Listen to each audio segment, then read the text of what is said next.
That's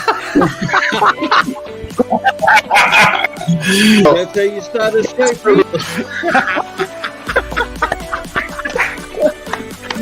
Oh, I would love to do that. I would love to do that. We'll definitely get into that in a little bit. Not only, yeah, I'm using this mic right here. I feel like like a talk show host now. Like Price is Right, dude. I had to revert to this one because something's going on with this other mic over here. Why is that so No, but if we got a one has a big mic. You got a big mic, Oh. guys. Hey, Mama Dove's put up cucumbers. Yeah, I said it looks like a cucumber. It's just magic Stop wand. it. All right. What's going on? If we'd have known, I would have asked Juan to send over his large microphone for you. That would have been perfect. Light bulbs. We got excited over light bulbs. But it's free stuff, so anything you find is awesome. Hello, I'm Juan with Dumpster Pickers, stripping. I'm not stripping, guys. Streaming. We'll speak to you later on in the show, Juan.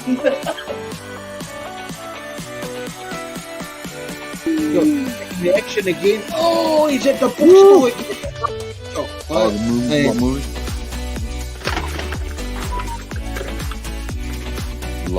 Whoa! There you go, guys. Holy Rick! Oh, that's Gonna go grab the tote real quick, and we got a bunch of stuff down here.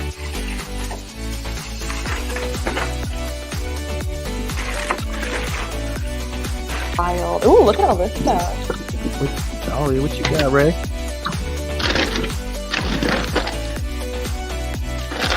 Sliced it open. Hey, there's a brand new pair of boots in there. Look. Woo! Nice score, Oh, man. those are cool. Mark Fisher. And there's two candles. We got candles. Oh no. It's a sugar cookie. I don't want to smell it. I don't want to smell it. Show us, Ray. I don't want to smell it. No. Hold on.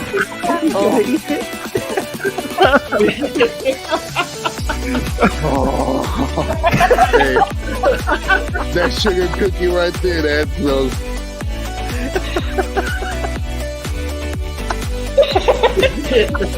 Let me tell you what. Say it, Ray. Hey, that smells good. Oh, we got a grab bag. Grab bag. That's Five Below. I can tell right away. Five Below. Yeah.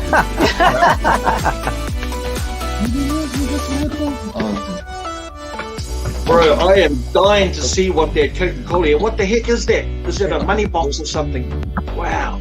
Yeah, what is that, Ray? The headphones, a shower thing, a jacket. Wow. And there's another box in there. Welcome, Kelly and Pilgrim. Thank you. Welcome to the show. Hi, I'm so excited to be here. That intro was amazing. Hi everyone. Susan, D, Wayne, G, Scrappy, Krista. There's so many people. Everyone's saying hi to Pilgrim.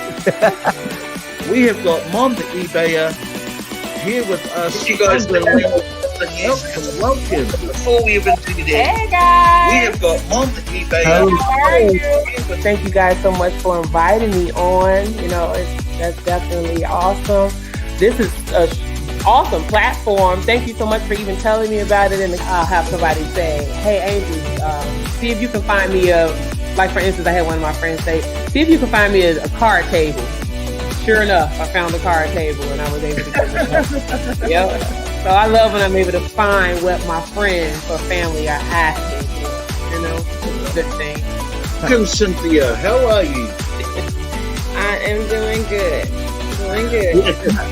Here's this halt into the chat, guys. Let's bring her in. Bring her in. Hey, hello. Hey. How are you guys? How do you find the stamina to dive every day? It's just the adrenaline. And I'm like afraid I'm going to miss something because I find such awesome stuff. I'm like, oh, if someone else gets it. Like today, I didn't know, I was kind of skeptical. I was like, maybe I'll stay in, it's really cold. And I'm so happy I went because I scored 2 huge grab bags from Burlington. Woo! Dude, it's kind of fun. It's actually kind of fun out here tonight.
Oh my gosh, I didn't even know I had it muted. Sorry, guys.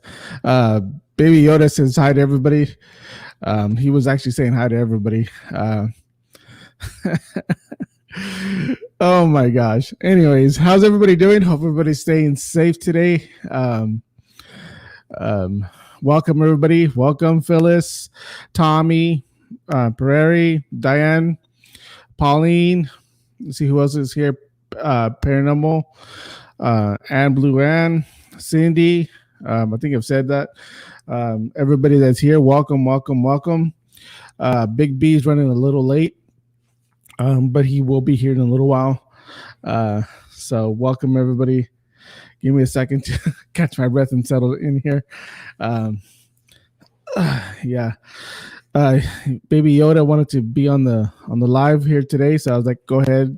Introduce yourself, but he forgot to press the unmute button there.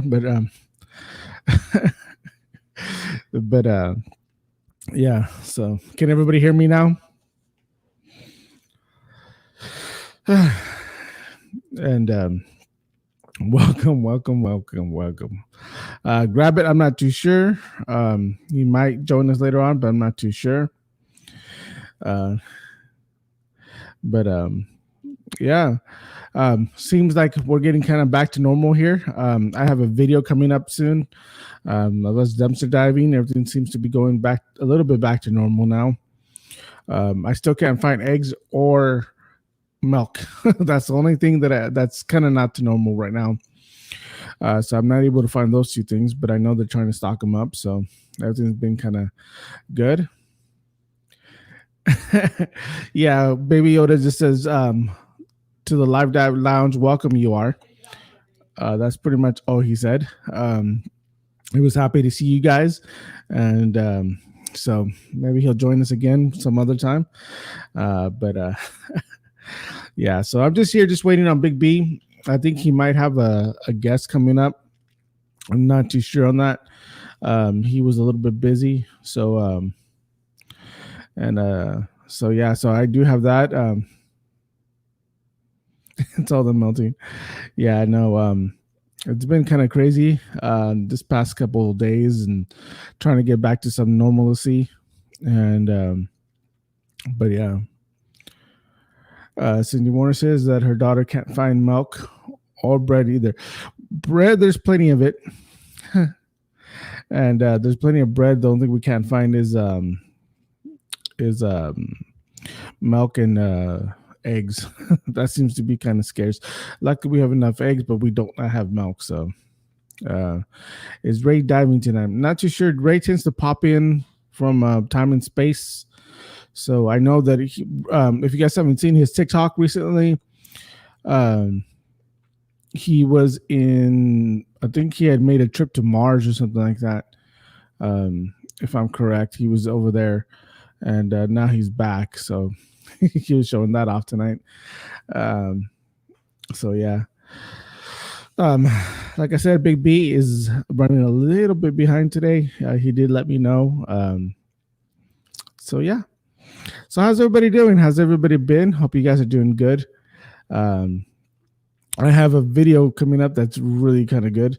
It was an eerie video that we filmed. We filmed it during the power outages. We went out there diving to see what we could find, and it was pitch black. It was dark. It was dark, completely dark. So what I'll try to do here, give me a second here. I'll see if I can kind of give you guys a little bit of a glimpse of what's to come.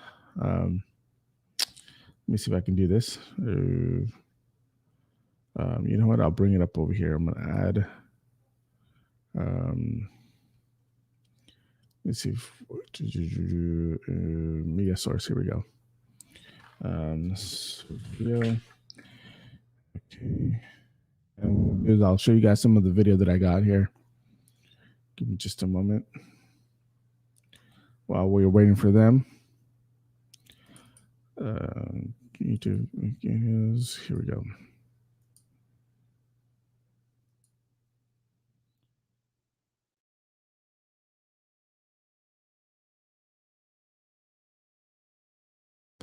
Give me just one moment. This video is like a large video. So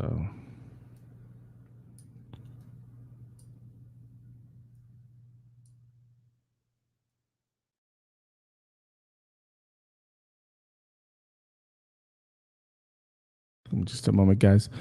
Give me just one moment. I'm making myself a little smaller here. And what I'm going to do,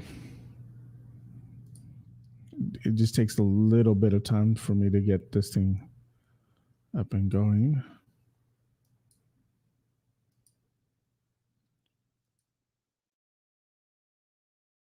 Let me see if we can find it. Oh, there it is.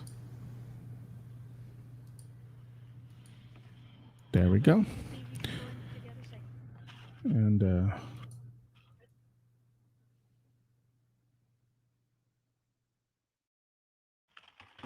give you guys a little bit of taste of what we have. A little bit of our diving.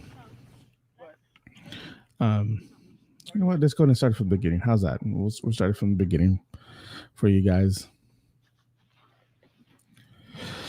So we decided just to hit a couple stores. There was only a few that actually threw trash. So just a few of them did throw trash. Not too many of them did. So we hit what we could, and we found some stuff on this one. But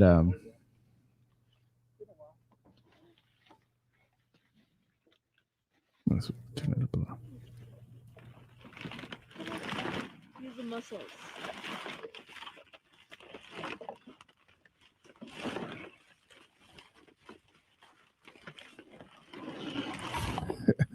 This bag was heavy. It was super heavy. Yeah. You're gonna have to go in. Or how about see if you can go into the other side? Oh, it's slippery in here. There we go. So, but yeah, it was during the winter storm. It was really cold in here. It was the first time I've ever dived in ice, so this was actually kind of fun. Because you're gonna need both hands. Both hands. Yeah, I can see it. So everybody here is getting kind of a sneak peek of a video that I'm dropping tomorrow. So hope you guys enjoy it a little bit. Careful, don't fall. Oh, guys, there's another bag over there. But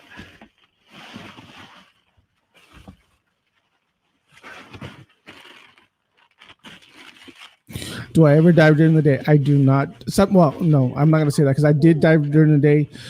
We went to Bath and Body Works. We scored a whole bunch of wallflowers. So you'll see that at the end of this video where we got some of those. But we did not film that one. But yeah, we do go during the day sometimes when we have a chance.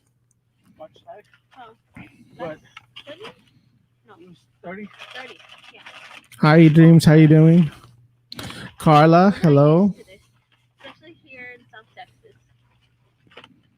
No, not at all. Tortillas.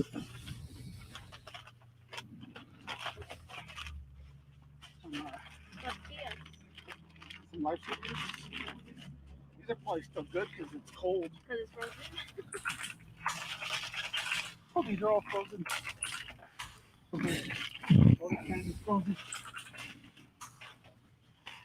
No excuses. Go ahead and take this out. Oh, that was cold. The water just splashed on me, guys. Hello, Carla. Yeah, the water just splashed on me like really bad. It was really cold. It was really, really cold. Look at all those M&Ms. We were running low on our candy. Hello, James.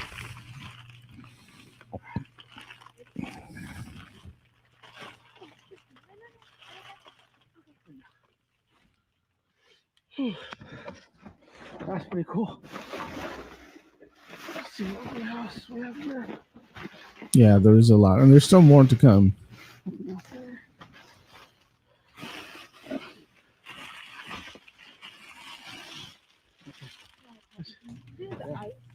Yeah, that's all of it.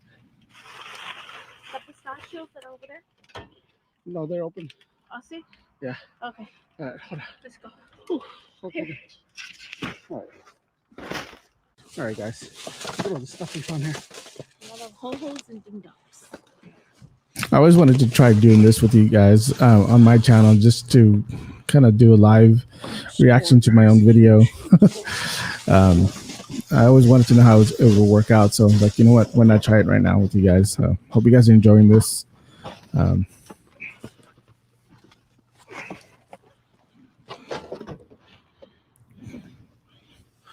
This place was so dark. It was really, really dark.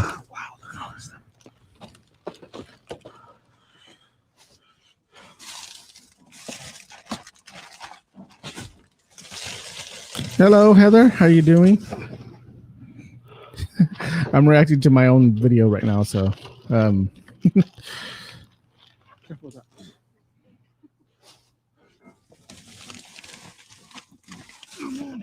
Hoping this was gonna be there. It's not.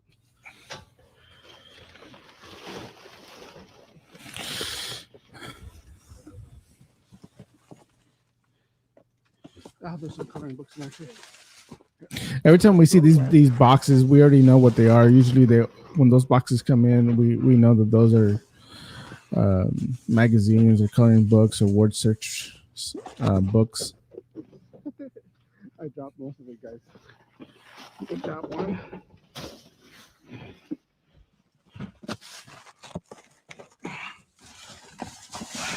And I just realized something. I'm always in the dumpster. Always. Seems like. Oh, okay.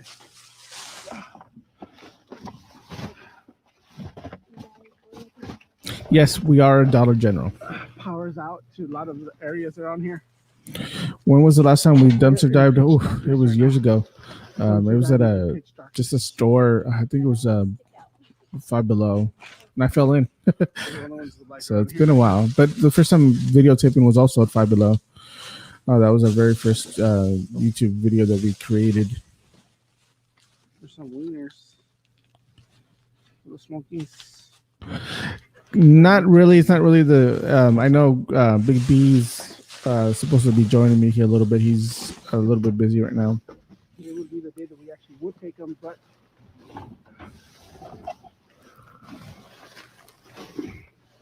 Those little mini sausages, I was like so excited because I was like, you know what? I was really excited because I was like, okay, you know what? If we find any kind of food or anything like that, we can actually grab it. Hey, Grizzly, how's it going? I was excited, like if there's food, we can get it. But those weenies looked really bad. They looked discolored. They weren't really they weren't that great. No, I did not dive and watch it. I moved here to Texas when I was 16 years old, so I've been here now for a while. So you can officially say I'm a Texan now, I guess.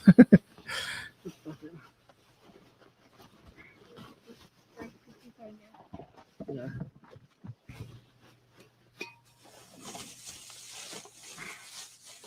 See. Oh wow! Yeah, I saw that, Cynthia, that it was full.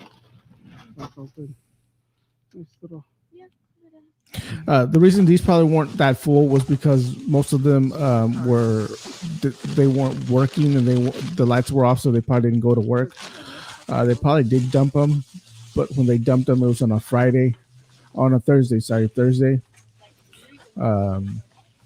We couldn't go because we couldn't find gas, so I'm sure that they dumped everything that night and got emptied out on Friday.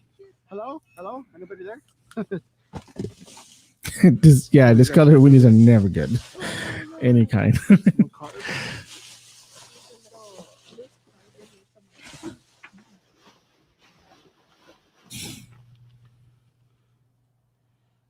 I keep very cleansed. I don't know if that's any good. We'll take it. We'll see. We'll check it later.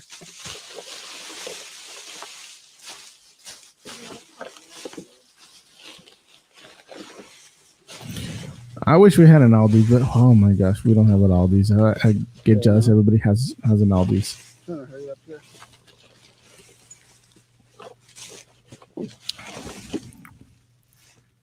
Yeah, that's it. Yeah, so I was really hoping to find more frozen stuff that night because it rarely ever gets that cold enough to it gets that cold to actually get it stuff here. So it was what it was. I wish we could have got more, but we didn't go out because of the gas situation. Someone wanted to know right away without paying for it. That's usually not a good sign. That's pretty much it.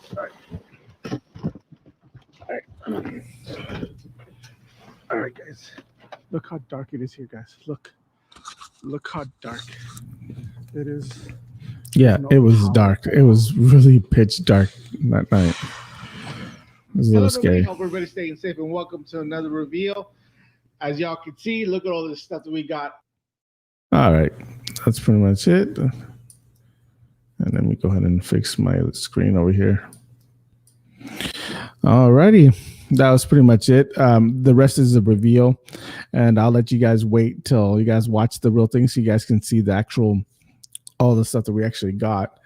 It was a short video. It wasn't very long, but we are planning to go out there. We are planning to do a few different things this time around. We're going to be filming a little bit differently, so we're really excited about that. Yeah, I hope you guys enjoyed that little thing. I'm still here waiting for Big B to come in. Let me see.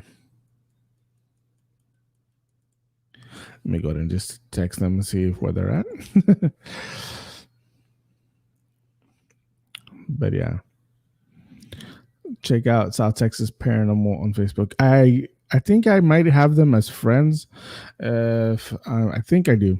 I think I already have them as friends, Grizzly. And they do ghost hunting every once in a while. They take tours out there. I just haven't had a chance to go out there with them. I think I might next time they go out there because I would love to take out all my GoPros and all that stuff to go out there. So yeah, I'd definitely like to do that. So I'll tell you what, guys, if you guys have any questions, anything like that you guys want to talk about, just let me know. I'm just here, kind of chilling, waiting. Showed you guys a little bit of what's going on, and I think E. James asked, is everything pretty much back to normal? Everything is kind of back to normal to some point, to some degree. The only thing is that, like I said, some of the grocery stores, they still don't have much food, and they really don't have much food right now. So we went today to go get some supplies, and luckily we still have a little bit of eggs, but I wanted to get more eggs just in case. I wanted to get some milk for cereal, but there's no milk at all. That's the only thing that's kind of a bummer.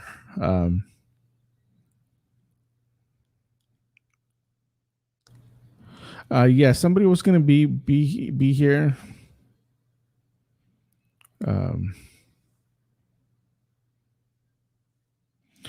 So I'm just waiting on that. So give me a second here. But yeah, all these dumpsters were full of milk. Yeah, I'm pretty sure they were, Cynthia, because they threw a lot of stuff. We passed by Walmart during the pandemic, but there was a lot of employees still there. I mean, during the pandemic, during the storm, there was a lot of workers outside, and so we couldn't really go out there. So we couldn't really get it. Hello, D Hyatt. So we couldn't really go jump into that dumpster. We wanted to so bad, but if we couldn't, there's people there. And like I said, is Grabbit ever going to be involved in the live dive? Yes, he is. He's still part of the live dive. We still talk to him constantly. Just that at the moment, he's kind of taking a little bit of a break. But he's still joining us on the chats. He's still there. He's still definitely part of the show. He will be part of the show. But we're hoping to have him back on the show soon. But yeah, he will be. In fact, he will probably even be doing some live dives as well. Ray's been working quite a bit, especially Ray. He's been really busy with the whole weather situation. I know there was a lot of issues with where he worked, that he was doing a lot of work there. He was working a lot. So he had that going on.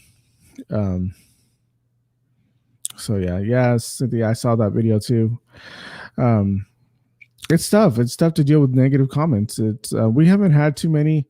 We're kind of thankful for that, but we have had a few people that are just mean. People that are just mean. But that's the nature of what we do. We put ourselves out there for everybody to see, and with all the good that happens, with us, there's always that negative part of it.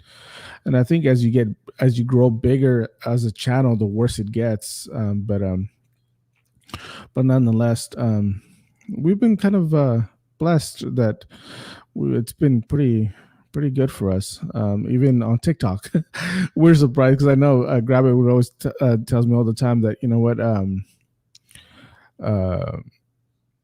that they're really mean there. They're really, really rough.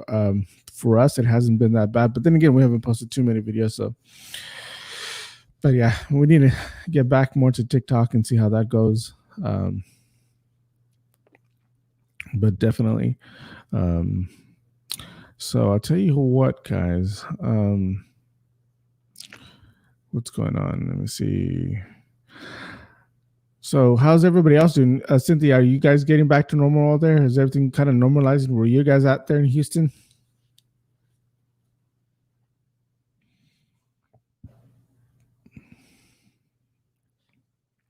I'm kind of waiting for your response there.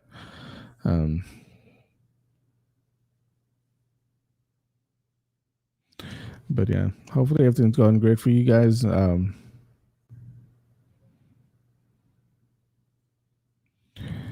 But yeah, just really happy that everything's kind of getting back to normal. And yeah, it was hot here too. It was nice and warm. Actually, it was a really nice afternoon. Ida and I went and had lunch under a tree in our car and had a pretty decent lunch and enjoyed the nice crisp air. So that was kind of cool. Yes, prayers. I know that for Bella, I think it's her name, and the granddaughter. So prayers to them. Also to for oh my gosh, I didn't see him come in.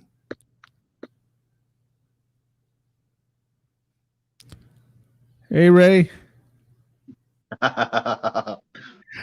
Oh my gosh, you're so pretty, oh so pretty and beauty. I'm and the blondie diver. Don't look at me like that.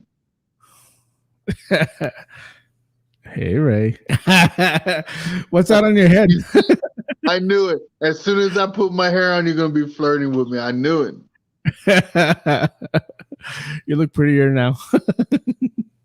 I'm gonna do this because I'm shy. Oh my gosh, Ray.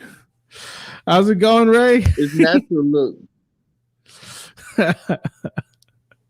It's natural. Ray has officially gone blonde with the black beard. It matches.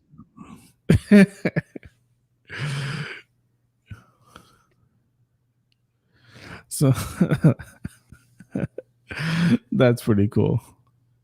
Really, like really it? cool, bro. I like it. I like the other one better. Yeah, it's all. So, how's it going over there in Dallas, bro? How's It's is not everything bad. going Actually, back? I was gonna drive to the dumpster and then hop on, but I was like, man, you were starting to sweat balls over there. Yeah, it was I usually when I know that I'm gonna be here by myself, I have stuff ready, but Big B kind of just let me know last minute that he had something to do real quick. So I was like, okay, let's do this. So I showed a little bit of video of some stuff that I had, and so luckily, unfortunately, it was not a very long video. So Yeah. so yeah. Wow. So everything back to normal over there too? Yeah. Yeah. How's the diving been? And I you saw said that score. fried milk? Yeah. Man, you see that's I got people in the grocery store. Oh yeah. Can you hook me up? How am I gonna send it to you? Just teleport it. Oh, bro, I saw that video on TikTok, bro. Did you see my comment on the TikTok video? I haven't got back on. That video that you have, like, how did my name get there? How did my last name get on there? Yeah. I was like, well, what did you do? Teleport over there and like tag your name on there? That was some crazy stuff, man. I seen it. I was like, what the? That's my name.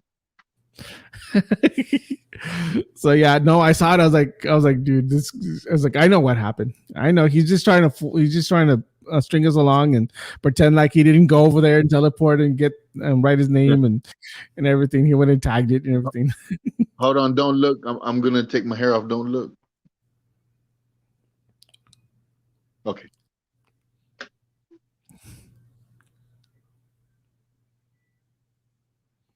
Oh, okay. How cool.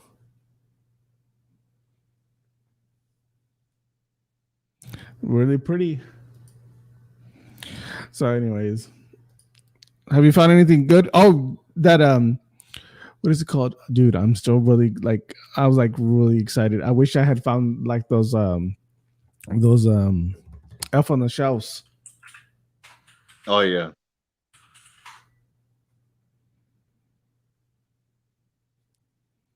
You know, I wish I had found those because my daughter loves her Elf on the Shelf.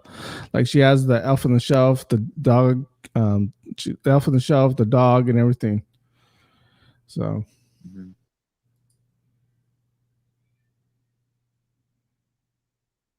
Yeah, I was gonna set it up and probably shoot at him with my BB gun. Really, Ray? Really? Yeah. Put them on the ceiling fan and let them swing around. See if I could shoot them as they spin. No, no, dude. They're gonna come back and find you, dude. You know they're magical, right? That's what I'm talking about. I want them to come alive. So I can burn them. Hey, bro, did you see that? Did you see Yoda? He came on. He started off the show. Yeah, I seen him moving around and looking like it was talking, but it was on mute. Yeah, I know, bro. He was short hands. He couldn't like get the thing to unmute it. So. Oh, T-Rex. Chicken leg. So yeah. But no, I thought that was kind of cool of him to want to be on. So I was like, go ahead, bro. Be on the show. But yeah. Somebody mentioned that Big B is actually on the Junk Dubber show. He's actually in a different show right now. But yeah. Does Yoda need a green lightsaber? Yes, he does. But this one was not Yoda. This is Grogu. This is Baby Yoda. This isn't Yoda. So you said that Kyle's on here. Kyle, hello, Kyle. If you're in here, and does Yoda need? So yeah. But yeah, bro, I'm just been here kind of chilling. Excited to go back to diving. I was gonna go diving. When was it? Yesterday. But dude, my first day back to kind of full work, I was like tired, dude. I was really, really tired. I was like, man, this kind of stinks. But no, I'm like even more thirsty now to go out and find some more stuff. Someone wants to know if you're eating nuts. No, Ray doesn't eat nuts. Oh man, hold on. No, I'm just kidding. I wish I could just go over there and just boop, and bring him over here like you do. I'm gonna call you Dr. Ray. Instead of Dr. Strange, Dr. Ray. You can just appear. Is that what you do, bro? You're one of those. You're like Doctor Strange. Yeah. You can just pop in. So yeah.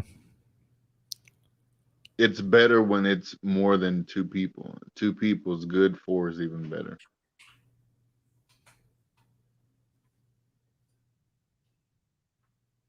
Oh yeah. But anyways, yeah. No, we're just here, bro. Just kind of chilling, just seeing the. Do we get Disney Plus? Yes, we watched the Mandalorian series like crazy, dude. That's just but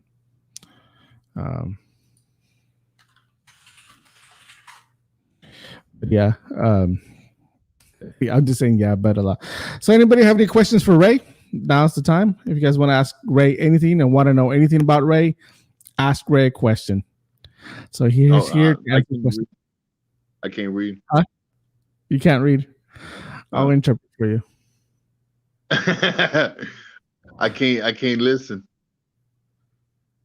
Did I get to TikTok? I have not checked TikTok today at all. I actually kind of did some work today at work, so I have not checked it today. Today I was actually a little bit more productive than I typically am.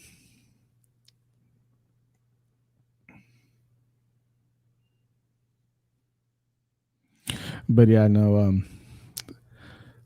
Sniff candle time. Someone wants to say, have you found any more candles? I found one, but since I didn't show it when I found it, I didn't put it in my video. I had found that one lemon candle, but my nephew and his people were here and they were real loud, so I just put music on it. Oh, okay.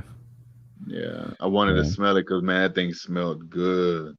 It was like lemon and something else, but it was good. What was it? We found a whole bunch of wallflowers. Like I showed you, right? The wallflowers. Man, when we put them in the car, we actually stepped out of the car. We actually went to Five Below to actually go into Five Below. And we came out and we're like, we forgot that we went to Bath and Body Works to go dive there. So we went inside the car and was like, what's that smell? It smells really nice. We were like, what's that smell? Like, wait, we went, it's the wallflowers. I was like, oh yeah, it's the wallflowers. I was like, that's freaking what out. I need. I run in out. I just got a few of them left. Because the wallflower things that I have take 2 at a time. And luckily, the ones that I found, they match. I have 2 of each one. So, yeah, we just ran out of the hand soap. We had I forgot what hand soap it was, but I really liked that hand soap. It was really good, and we ran out. And I asked if we had any more of those. He was like, "No." I was like, "Oh man!" So we have a different one, and now my hands smell like lemons. Yeah, at Bath and Body Works, it was a long time ago. I found like maybe 10 or 12 of the hand soaps. And man, I just ran out. I was like, man, those things, I like those. They smell good. Oh yeah. Dang. Yeah, no, dude. Man, the thing is, I feel like we haven't been diving as much, and we probably did not. We lost the opportunity of getting one of those big hauls. I think in order to find those, we definitely have to be going every single day. But we haven't been getting there for a while. Tina says that she got a. Hold on, let me see. Tina says I got a bathroom little score. Found 2 hand soaps. I was shocked to find them. Has I'm bathroom body shocked. I'm gonna have to see video proof, please. Have they not been throwing out as much anymore? No, everybody's just getting beat. Oh, really? But what time is everybody going, man? Like, what time? Man, I mean, I went. When did I go? Not too long ago. I was off from work. Well, actually, they let me off early, so I was like, let me swing by and check it. And they were already checking it. It was barely like 2:45 in the afternoon, and there were people already checking it. Oh yeah. And it's the same people in that Ford, man. I was like, man, that's crazy. They beat me every single time. Oh, Brothers, Look at this. Look who's holy week. here. Johnny come lately. Oh, shucks. How's everyone going, brothers? doing good. Good. Hey, Ray, real quick. Rosalie wants to know, where do you find all the movies? Where do I find what? Your house. Where do you find all the movies? Your house? At Half Price Books and Movie Trading Company. Tina Wilson says, oops, wrong one. Hey, it's Big D. Hey, guys. Yeah, it feels like ages ago. Yeah, it feels like it's getting, even for, I know we're talking to Grab It, that it's been getting crazy out there where a lot of people, you almost have to quit your job to go dumpster diving just to find stuff now. Man, I can't do that. I make a lot of money at work. Yeah, I know. Same here, bro. I was like, I can't quit my job. I just can't quit and just go. I mean, I wish in the day, but because honestly, during the days when I found a lot of stuff like at Petco and stuff like that, that's where I would find a lot of the good stuff during the day. But I work, bro. It's things. I have to, at a certain time that I go now, where we might get a good chance. But man, it's getting tougher out there. How about when for you? I first started diving is, I think, when I found the most. Same here, bro. Same here. I mean, I would find tons of stuff at Alta, like tons of stuff at Alta. I used to find tons of stuff at Five Below.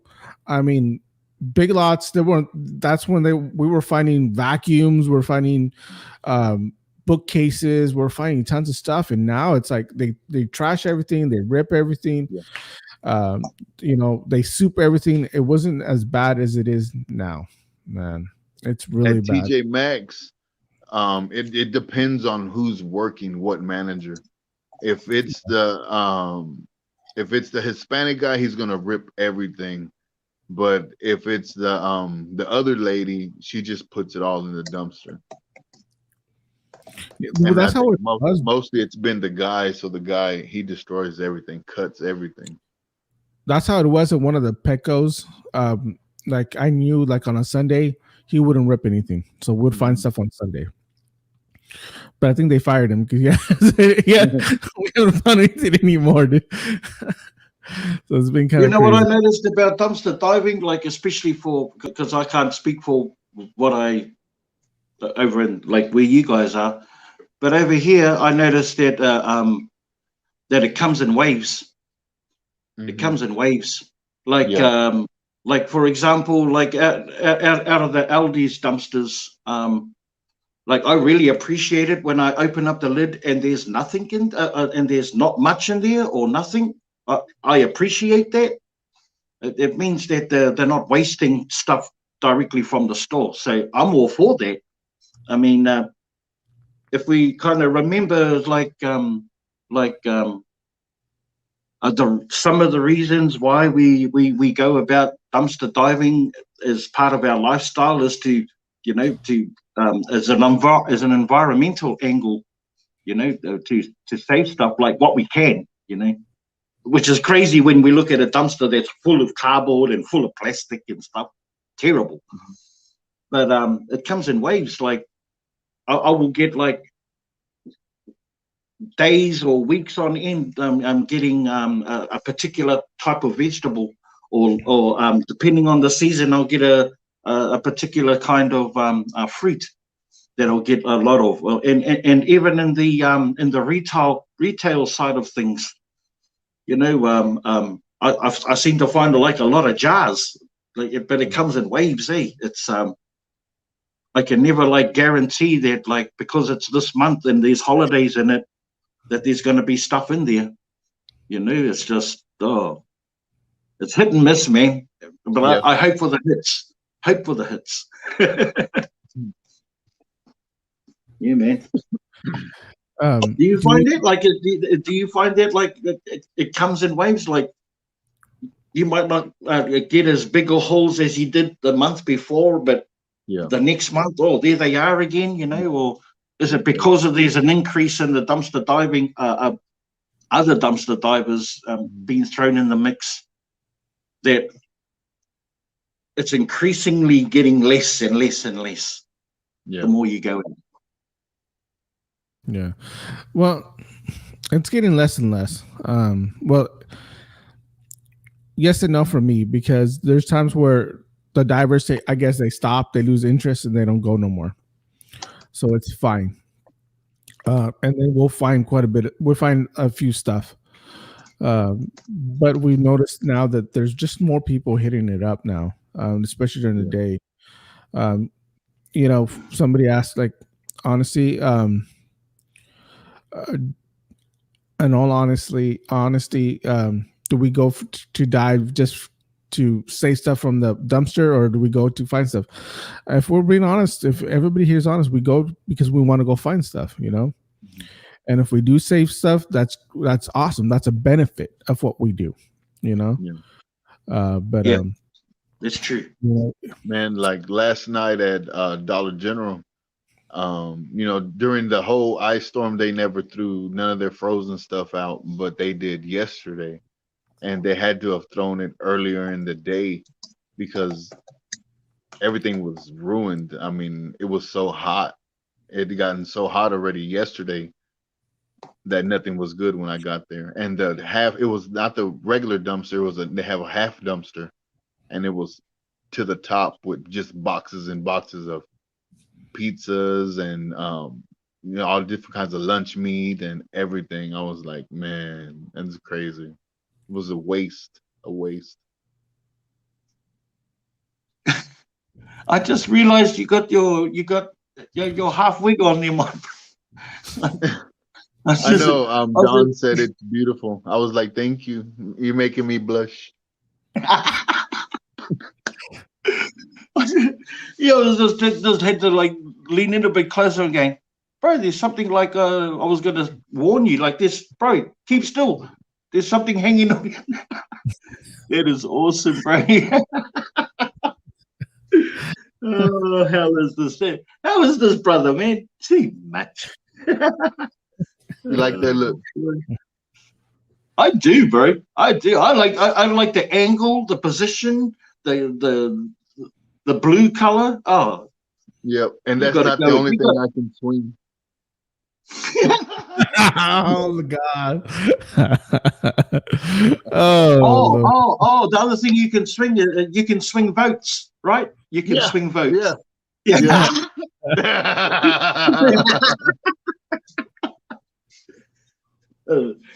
Now for a short intermission while we click over to the after show. Dude, today I actually I had to get some coffee. It's I had a hard time sleeping last night. One of my cats decided to sleep with us, and I cannot get comfortable because I don't know if you guys ever had cats where they want, well, not you guys, but like where they sleep next to you and you're so happy because they're actually sleeping next to you. They actually give you that attention that you don't want to move because you want them to stay there. That happened to me last night. Once upon a time. Yep. Once upon a time. Used to do this. Yeah. Where is it? I can't find it. Oh, here it is. How much bleach on that ponytail? And let me tell you, ooh, smells just like bleach. Yeah. That's You should natural, let baby. That's natural. That's natural. It's not fake. People might think it's fake, but it's natural. I have it tucked behind my ear, and nobody ever sees it. See, look, watch. You won't even see it. See? Hey, look, Ray. Come here. With you, Ray. See? You can't even see it. See So, what? like, when I make the video, I was like, let me just take it out. Let me take it out. Oh my God. It's not what you think, guys. I only put it on sometimes. Yeah, when you want to feel pretty. When I want to feel pretty. I was singing to him. I was singing to him at the onside of the thing. I was like, "You're so pretty, oh so pretty, and beauty, right."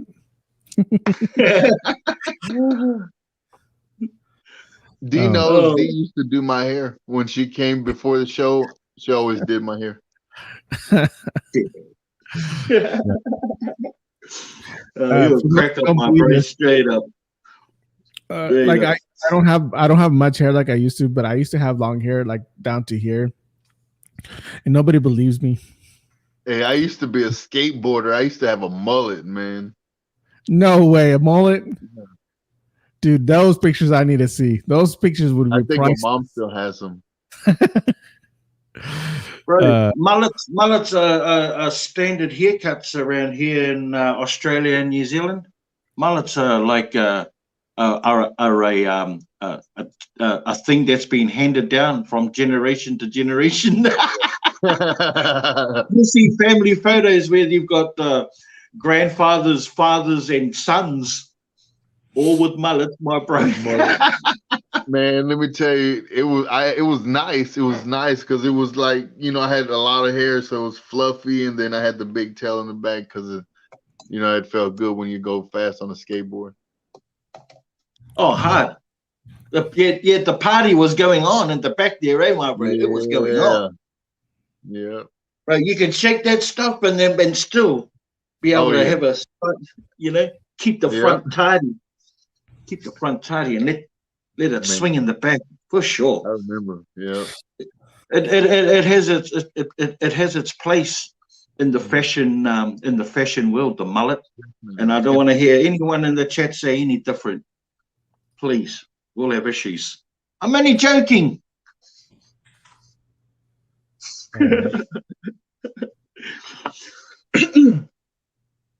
Yeah, just want to say hi to everyone on the chat. I was over in on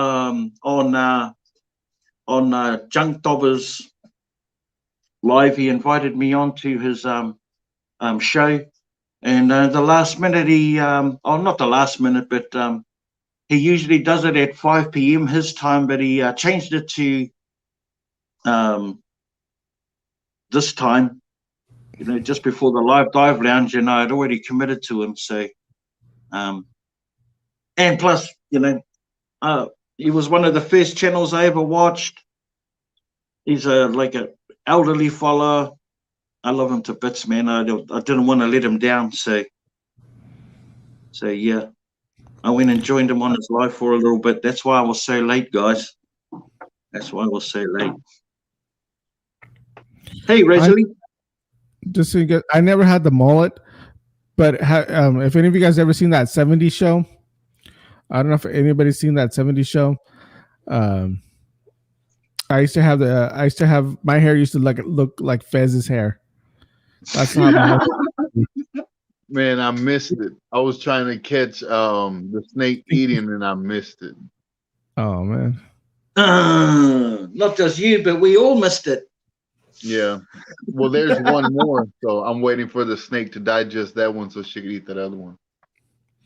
Hey, Ray, did you ever see the 70s show? Which one? That 70s show, did you ever see it? No, the one with Ashton Kutcher and Anyways, yeah. I was telling them I never had the mullet, but I had the hair like Fez. Oh, you had that hair? Yes. You were that You friend? know, there's like, I mean, No, you not know, that. But I don't care. there's like, it was like a thick wig. Eh? Fez's Yeah. hair was like a thick wig. Like when he Yeah. moved his head around, like not a strand of hair moved. Was your hair like that? Was your hair like that, Juan? Somewhat, yeah. I could be the silver guy. I still got that other wig. Bro, I just want to say I would never admit to that. You are a braver man than me, my friend. I wouldn't. Hey, Sean, what's going on, my bro? Thank you for joining us on the Live Dive Lounge. Somebody asked. Hold on. So, like, as things, I mean, I'm pretty sure you guys have already talked about like your current situation, but are things gone back to normal? You know where you guys are at? Pretty much back to normal. Pretty much. Oh, awesome. Yeah. Well, that'll be like a big weight off for these fares, eh? Hey, there goes one. Yeah, pretty much, bro. Bro, is there any way you can add your face to that here? Yeah, but no, I'm not Can going you add to. your face to it, bro? Because then that would give us like a real true. Like, Yeah, that was one because he didn't get facial hair till about 3 years ago. Whatever. Oh my gosh, man. I wish I had here, but I don't think I have any picture here. My mom is the one that has all my pictures. I thought she's the one that has all the pictures. Man, I think I was 15 with almost a full beard, man. Really? Yeah. Dang. Like I make fun of my son because he's 14 and he's about as tall as I am. And oh, that was so sad. Oh my gosh. I went and bought some jeans and we bought some clothes for him too. And he thought the pants were his. I was like, no, those are my pants. Like he goes, no, they're mine. So he goes and tries them on. They fit him. I was like, dude, it's like this kid, man. He's 14.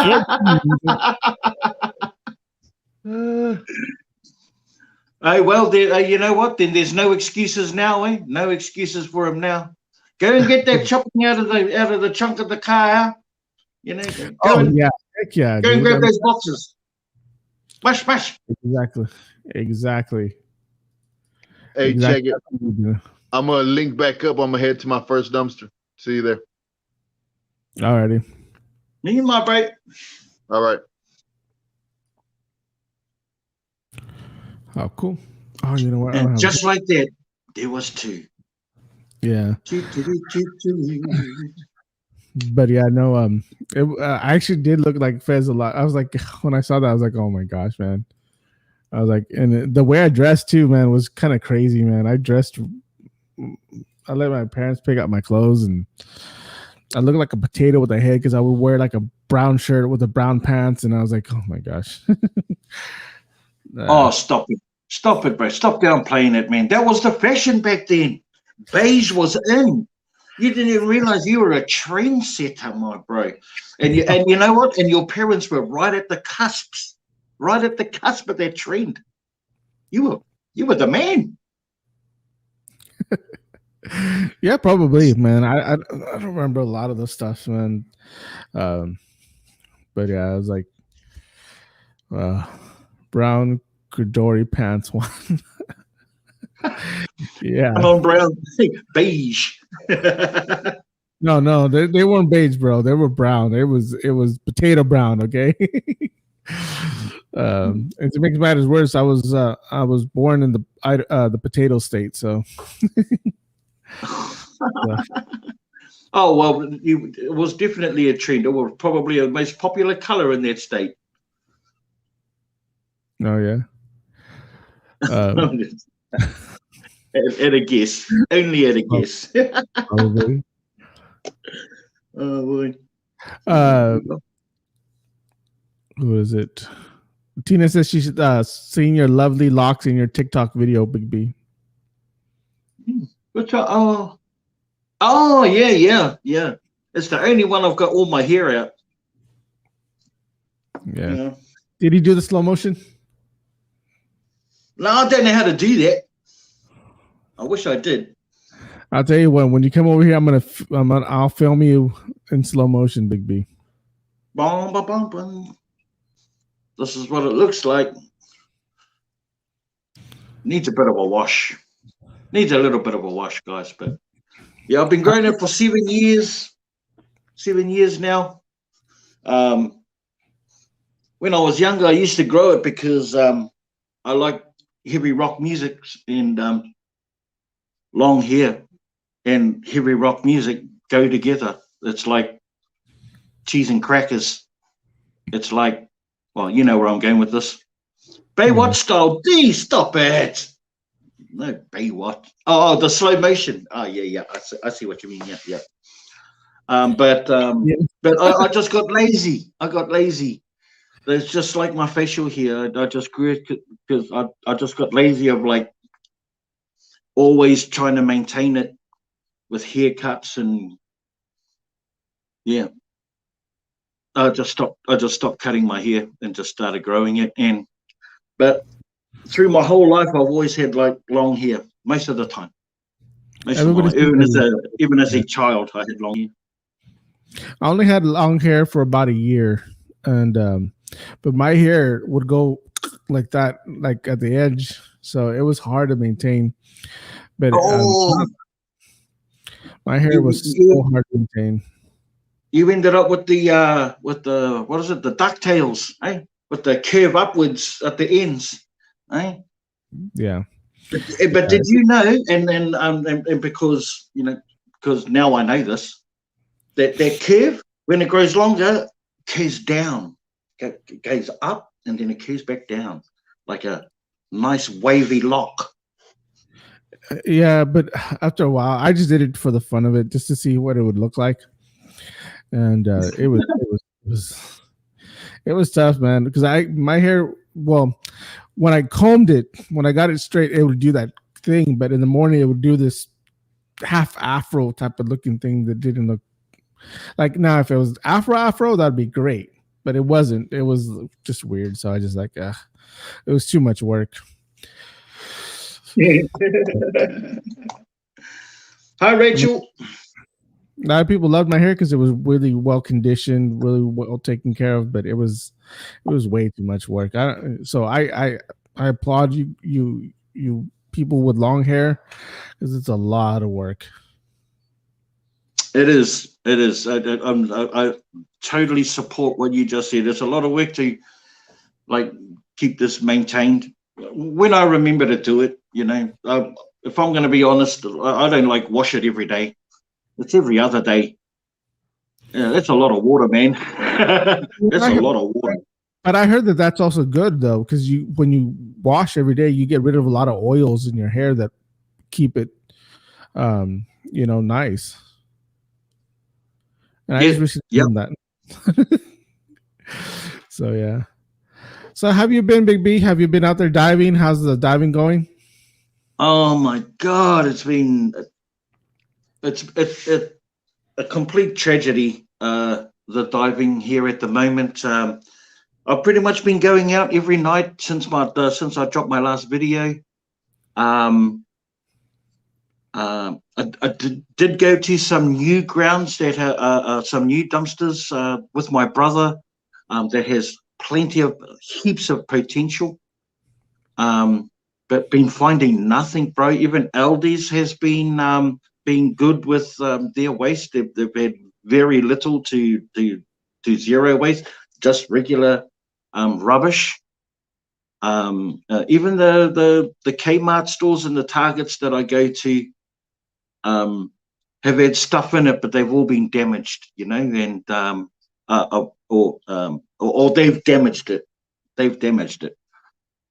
So it's been really really slim pickings. But like I say, man, I just think it's just going through a wave like right now, and I have to just have the patience to like weather that wave until it comes right again, and I have to like believe. I'd have to believe that's true.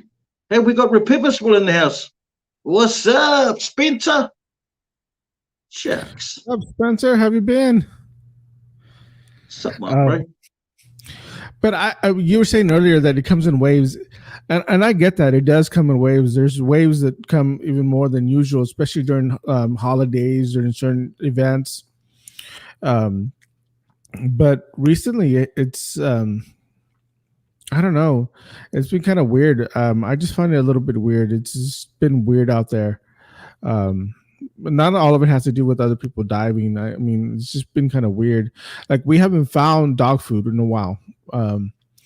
We haven't found certain essentials out there like we usually do. It's just been kind of really weird. And I'm the type of person that I look at patterns. That's why I can tell you that I know when there's more divers, there's no divers. But because I see those patterns, I see, being doing this now for a couple of years, you know those patterns. Sure. But I will say that when we first started to now, and I want to say maybe for the last year and a half now, it's been declining a lot, like compared to how we used to do.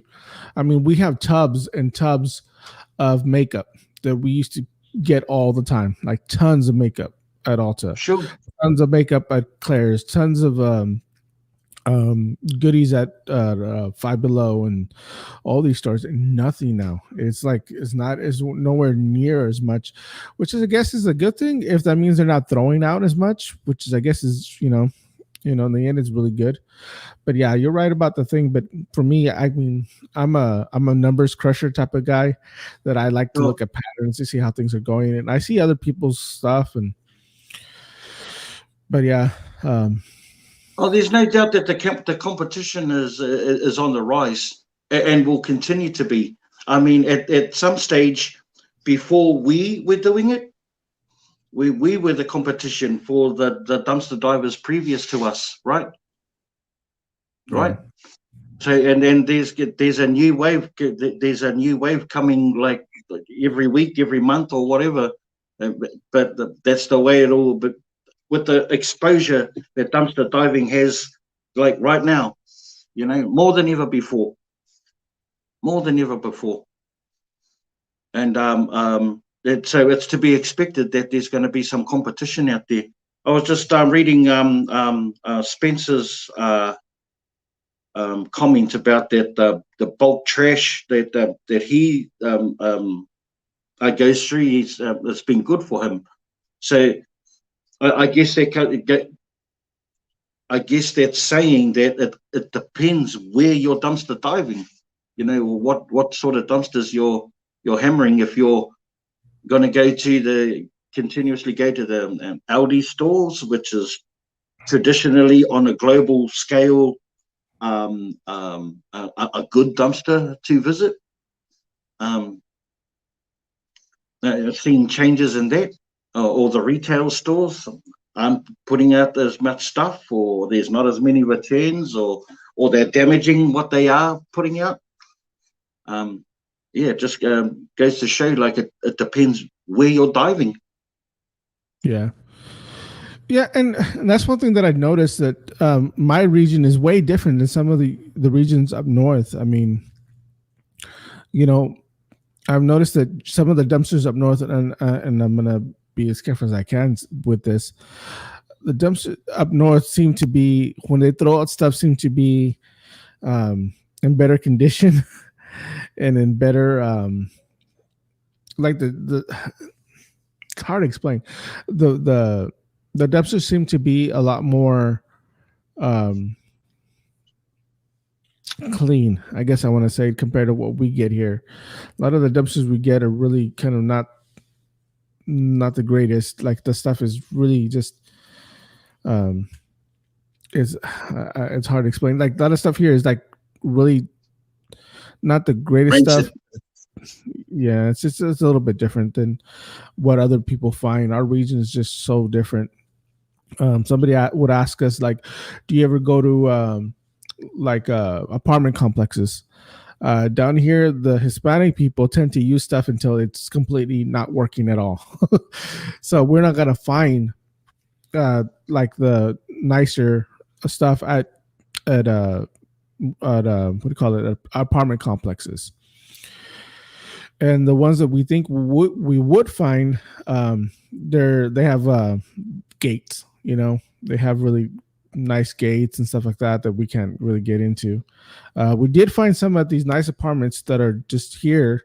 I think we found a nice purse, some good stuff, but you know, we rarely ever find any good stuff at the what do you call it, at the apartments. Have you tried doing apartment dumpster diving?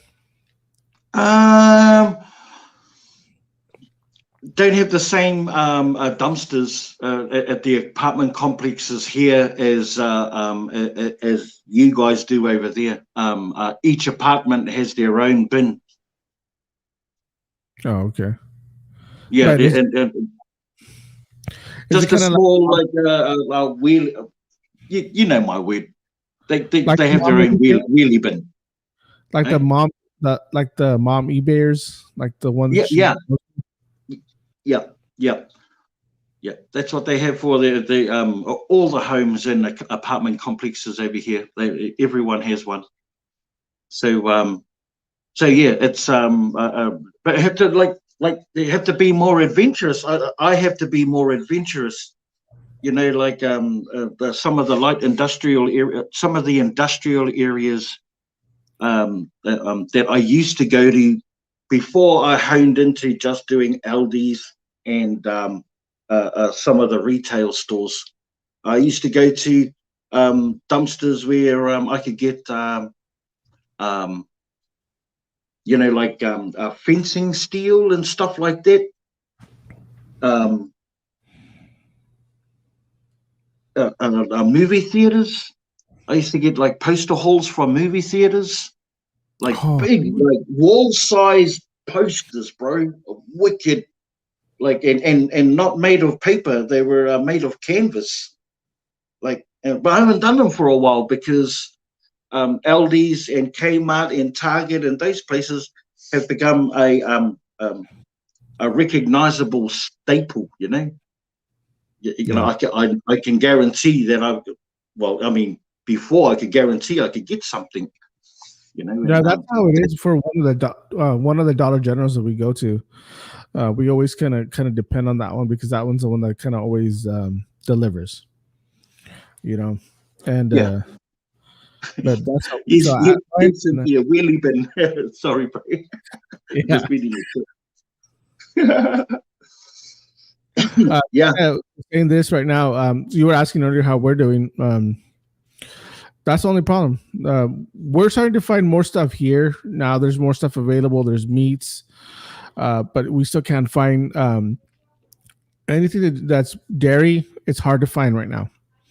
If it's dairy, it's not really on the shelf. Like milk, like creamers, like butters, cheeses, yogurts, cream cheeses, cottage cheeses, whole plethora of ingredients for dairy. Yeah, there's a lot of that's not available. Nothing like that. If I think it's refrigerated and it's dairy, anything that's refrigerated that needs to be refrigerated, I think we can't. It's hard to find that stuff on the shelf. I did find some meat. I did find some nice, good ribeye steaks today, so I grabbed some of those because that I did find. So I'm like, okay, that's coming back. Some of the meat starting to come back, so that's good. Yeah, but we still have some meats here. So, but the only thing we don't have is milk. We actually ran out of milk, and I did not see that coming. I did not see that I saw it coming with the eggs because that's the last time when this pandemic first started. That's the first thing to go was eggs. So one of the first things besides the toilet paper. But dinner at Tina. I just want to bring up this comment from Snow and Charlie and Sabrina Vlogs, that they used to work at a bakery in New Zealand, and bread that they threw out was a waste, and it's like that, Snow. It's like that everywhere. Like, I have a real hard time trying to convince my subscribers that leave comments about the amount of bread that I leave behind in the dumpster. I mean, I don't want I don't want it to be like that, but I just I can't process all of it. Even if I could, I can't. It's just not donatable.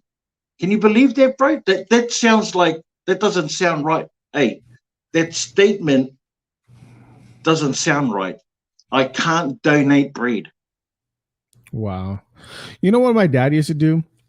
He doesn't do it anymore because of his health and stuff. And it's too dangerous to go to Mexico now. My dad used to he used to go to like the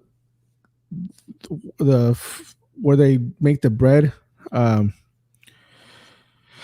me a second here. We'll put this up. They don't understand that we can't take it all. Yeah, it's true. But my dad used to go to these where they put all the bread, where the delivery places, like where they distributors, the bread distributors. He used to go to those and grab. They used to like give him bread, and like he would take that bread. He paid like $20 for like almost, I want to say almost like 50 pounds of bread. He would load up a whole van just of bread, take it across, because down here they couldn't donate it to anybody because they weren't allowed to. So they weren't allowed to donate it to anybody, but they were able to give it to him, and they gave it to him for like $20, $30, something like that. He would take that bread to Mexico, sell it over there for a couple pesos, which would be about $1, 50 cents or something like that. He would sell it for like 50 cents, 25 cents. Really cheap for them, like really, really not very expensive to them. And they would line up and just grab the bread, bro. They didn't care, Of course. Of course not. But that's the thing, eh? That's the thing right there.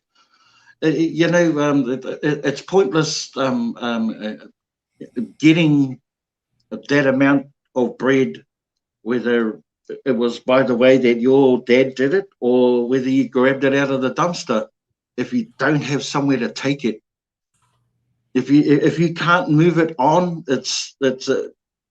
you're kidding yourself if you think that you can make like turn 50 loaves of bread into breadcrumbs or freeze it. It's a joke. Yeah, it's a joke. And yes, and you have to actually be in that position and experience it before you realize that you're banging your head against the wall. And the thing is, like as far as those comments are concerned, I just have to like convince myself that I just love telling that story. I just love telling that story. And just on something else completely different, Phyllis, looking forward to seeing your spring scrapbook thing and that you've done. And if Renee has put a video up, I'll be sure to see it, Phyllis. So yeah, but yeah, we're lucky though. We're lucky that here since the pandemic started, it's been hard to give to the local, especially expired food. Some of the expired food we definitely can't give that to nobody. Even though it's why not? You mean? Sorry, can you just say that again? Like the expired food, it's hard to give that to the local food banks. They won't accept it. They will not accept it. Yes, yeah.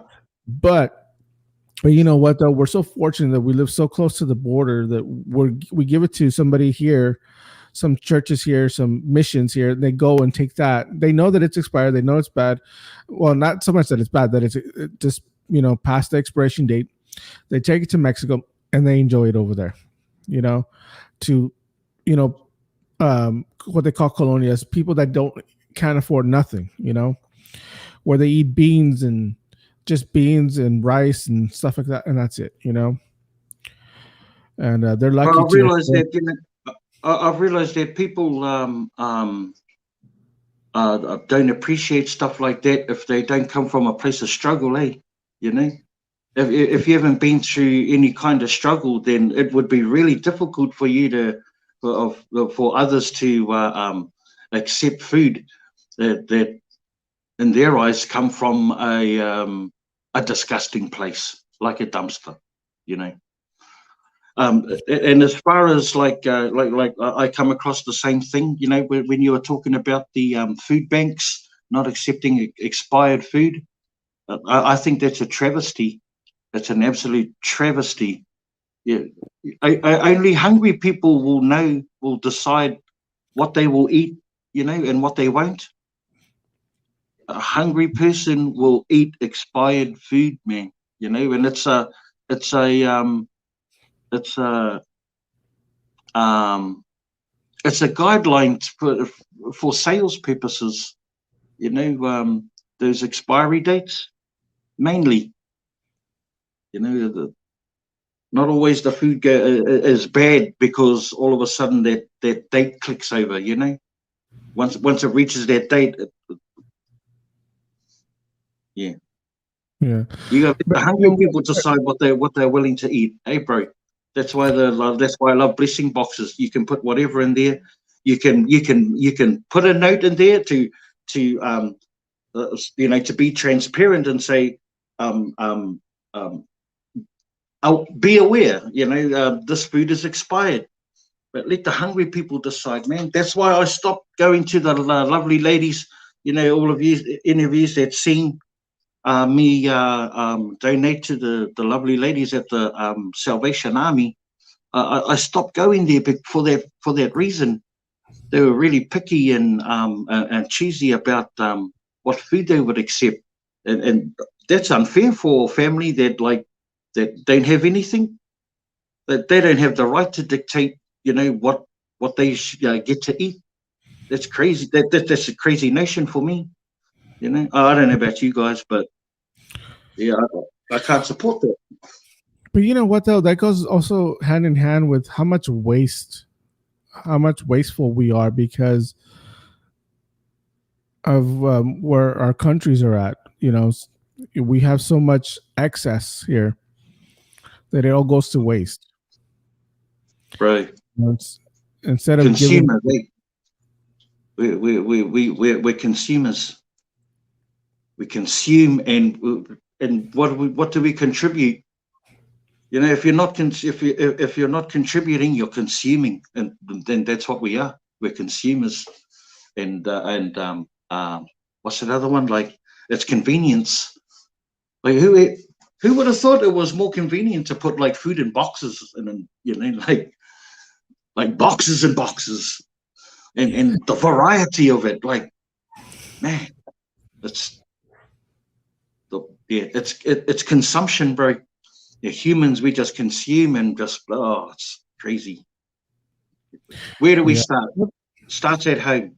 That's where it starts. The change starts at home. We can't make a difference otherwise. So like act local, but think global. Hey, that's a good. Say it again one more time. One more time. Act local, but think global. There you go. That's a good saying out there. We need to put that on a t-shirt. Yeah. Yeah, right. I just okay. Hold on, I'm gonna copyright that. Just stay there with it real quick. I'm just kidding. I mean, that's an old school saying, but I mean, you know, it's true though. You know, everything starts at home. You know, where it's the smallest of impacts, but it's worth doing for our own consciousness. Eh? Yeah.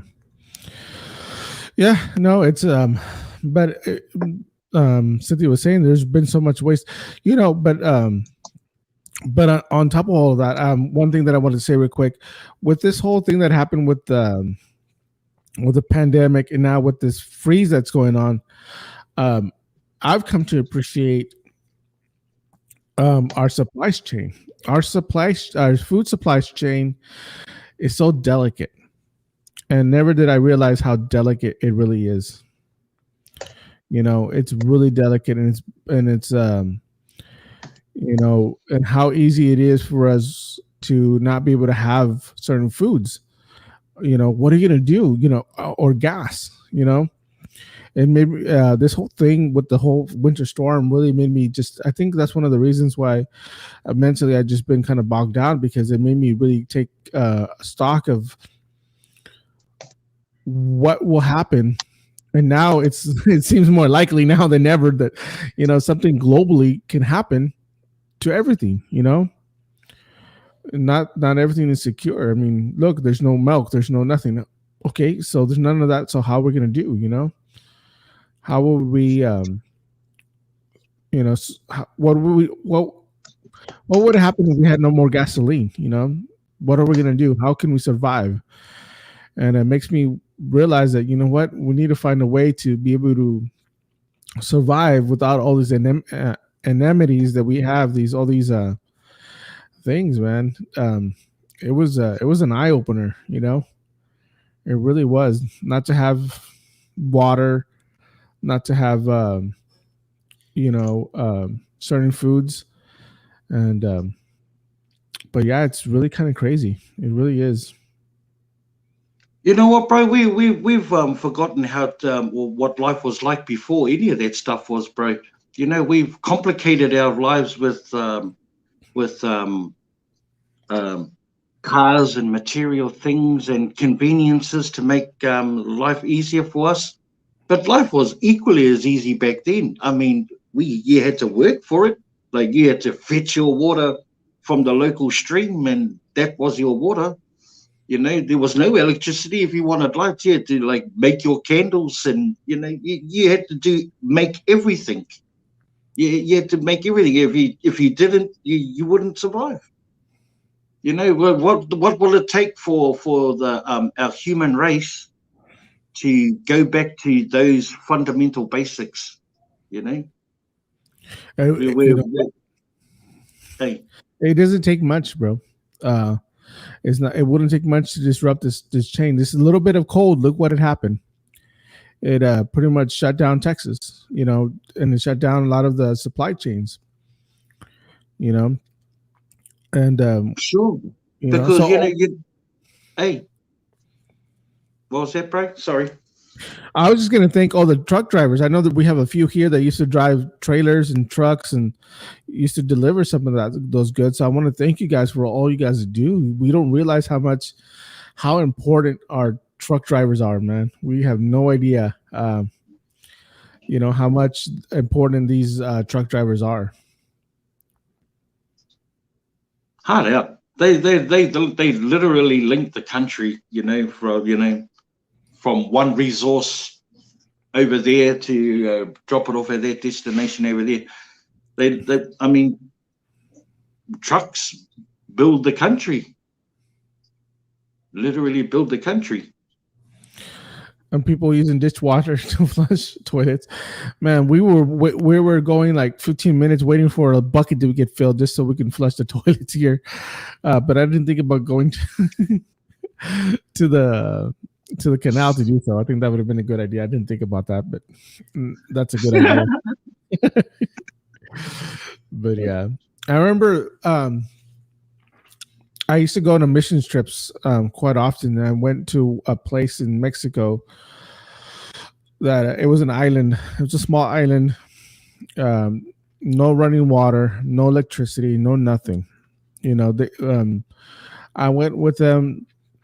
It was the first time I ever used a toilet outside with no, just a toilet outside, and it was an experience not having that stuff. I went with some guys, some young kids, some older adults. I went on some boats with them, went fishing for our food. We went fishing for our food. We went, caught our food, brought it back, skinned it, cooked it, and served dinner. Everybody in that community had a role to play to get dinner ready for everybody. and you had to get water, you had to get stuff. They had buckets of water they would fill up with. Either they'd get it from the mainland and bring it through the boat, or they use rainwater. And that's how we took showers. That's how we did everything. So I got to experience that. So I mean, so when this happened, I mean, I already kind of had life skills and kind of knew what to do here, but we take for granted everything that we have until something like this happens, that you realize, like, we are now living in a very delicate world where it doesn't take much for things to collapse. To me, I mean, you're right.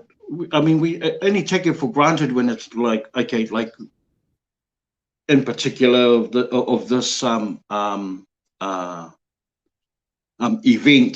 this the adverse weather that shut everything down. Do you realize, like, how dependent we are on these utilities and facilities, right? So let me ask you a question about that island that you speak of. Did the people that lived on there, probably for all their lives, and their parents all their lives, and their grandparents, did they seem unhappy?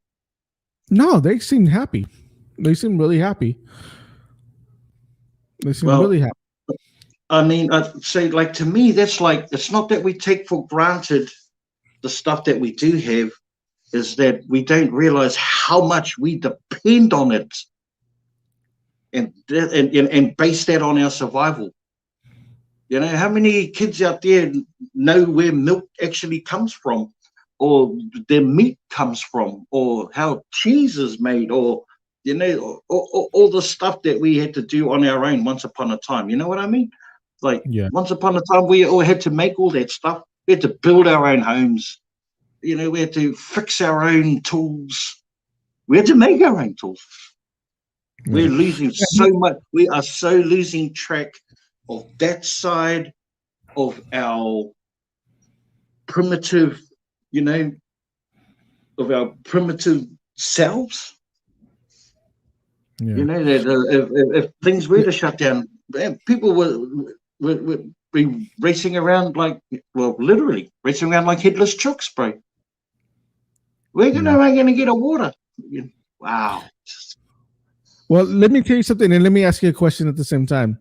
I'm gonna put myself out there. I'm gonna put some information out there that it's kind of for the family, but that's our family information out there a little bit, but just so I kind of really want to share this with you guys. Very pretty. Like, I noticed when we didn't have internet, because we didn't have internet during this storm thing, I noticed that our family, our kids and us were, we talked more, we conversed more, we were closer together when we had no internet. And I honestly, in all honesty, I like that. Now, we still had to go to work because our work had power. So it was kind of hard for them to be here with no internet, nothing like that, because they needed to go, that's how they kind of entertain themselves. But when we were here all together, when there was no internet, yes, we had movies, we had stuff like that, but we all were together. And I think that's one of the things that I think, as a society, that our kids have, the YouTube, TikTok, Instagram has been raising our kids. And so I was, that a lot of people, how many people have actually spent time with their kids? But I think a lot of times we're so busy doing this that we don't just sit down and talk anymore with the people around us, So that's one other thing that kind of opened my eyes up with this whole thing, that, that's important too. Communication with our families is really, really important. And but one thing that I wanted to ask you, with the type of work that you do you think that has, with the background that you have, you think that would make it easier for you to survive if you didn't have any of these amenities that you have now would that help you? Because I know you cook with rocks and stuff like that too. Well, you know what? That's a very interesting question. And I would say that, it's funny. It's funny. I spoke about this very subject with my brothers, my older brothers. And one of the things that we mentioned is that through our life, we learn skill sets, we have experiences, we gain knowledge, and we don't even know, how we come about being in these particular jobs or whatever, but we learn these skills, right? Why? Right? Yes. Yeah. Right. We learn these skills. What does it add up to? What does it come to at the end of it all? We've got this toolbox filled with all of this stuff, right? And one of the things, not just the cooking side. I come from New Zealand and spent time in the bush, and I've had uncles that I fish and I've hunted, and I dive in the ocean. I've accumulated these skills over my lifetime, not knowing that in my plus 50s that I can utilize these skills to become self-efficient, my bro, self-efficient. Exactly. Not just the cooking, but just all the other skills I've learned in my life, how to deal with people, how to communicate. There's that half-price books now.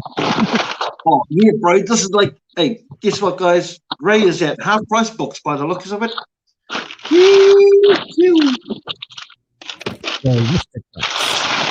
Start doing that there. You know what? When I lived in Washington State, I was in something called Roll Rangers. I learned how to camp, how to do survival skills. I learned, and that stuff is stuck with me. Ghostbusters. No way. Is it Blu-ray? Ghostbusters. Is it DVD? Oh, it's not in there. I can't wait. You made me do the theme song for Snowfall. Blondie Diver.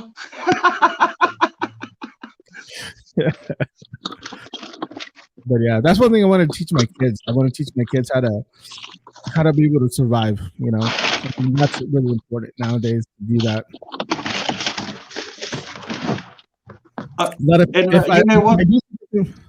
If I do see somebody behind me, that's who I'm calling these Ghostbusters. Well, you think about it, right now in the current climate, my bro. You are actually teaching your kids to survive, being in the digital era, and and via social media. That's a different kind of survival, but we're in the age of information, and they're right at the pinnacle of that. My kids missed out. My youngest is sort of in there, but my older kids, no good. they have to learn information the old school way. We used to be the role models, bro. Our parents used to be the role models. If we needed to learn anything or get any information or confirmation, we would go to our parents. We would go to our role models, and they would give us the advice and the knowledge we needed to see it through. We're not the role models anymore, bro. We're one of them amongst a plethora of other ones. Our kids are influenced, and not necessarily bad. It's not necessarily bad. Yeah. Ray, well, that's about the video games there, Ray. That's a lot of video games there. Damn, look at all those video games. That's a good question. Hey, Southern Belle, how many of the Ghostbusters are still alive?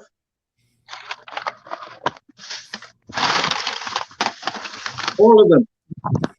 No, all of them. 3. Why? Oh, is the Negro fella like? Oh, which one? Who's not alive? The scientist one. Oh, the one with the glasses, Gizmo or something. Yeah. Oh, okay. Yeah, he's the one that's. But they're paying homage. They're paying homage to him in the new Ghostbusters movie that's coming out.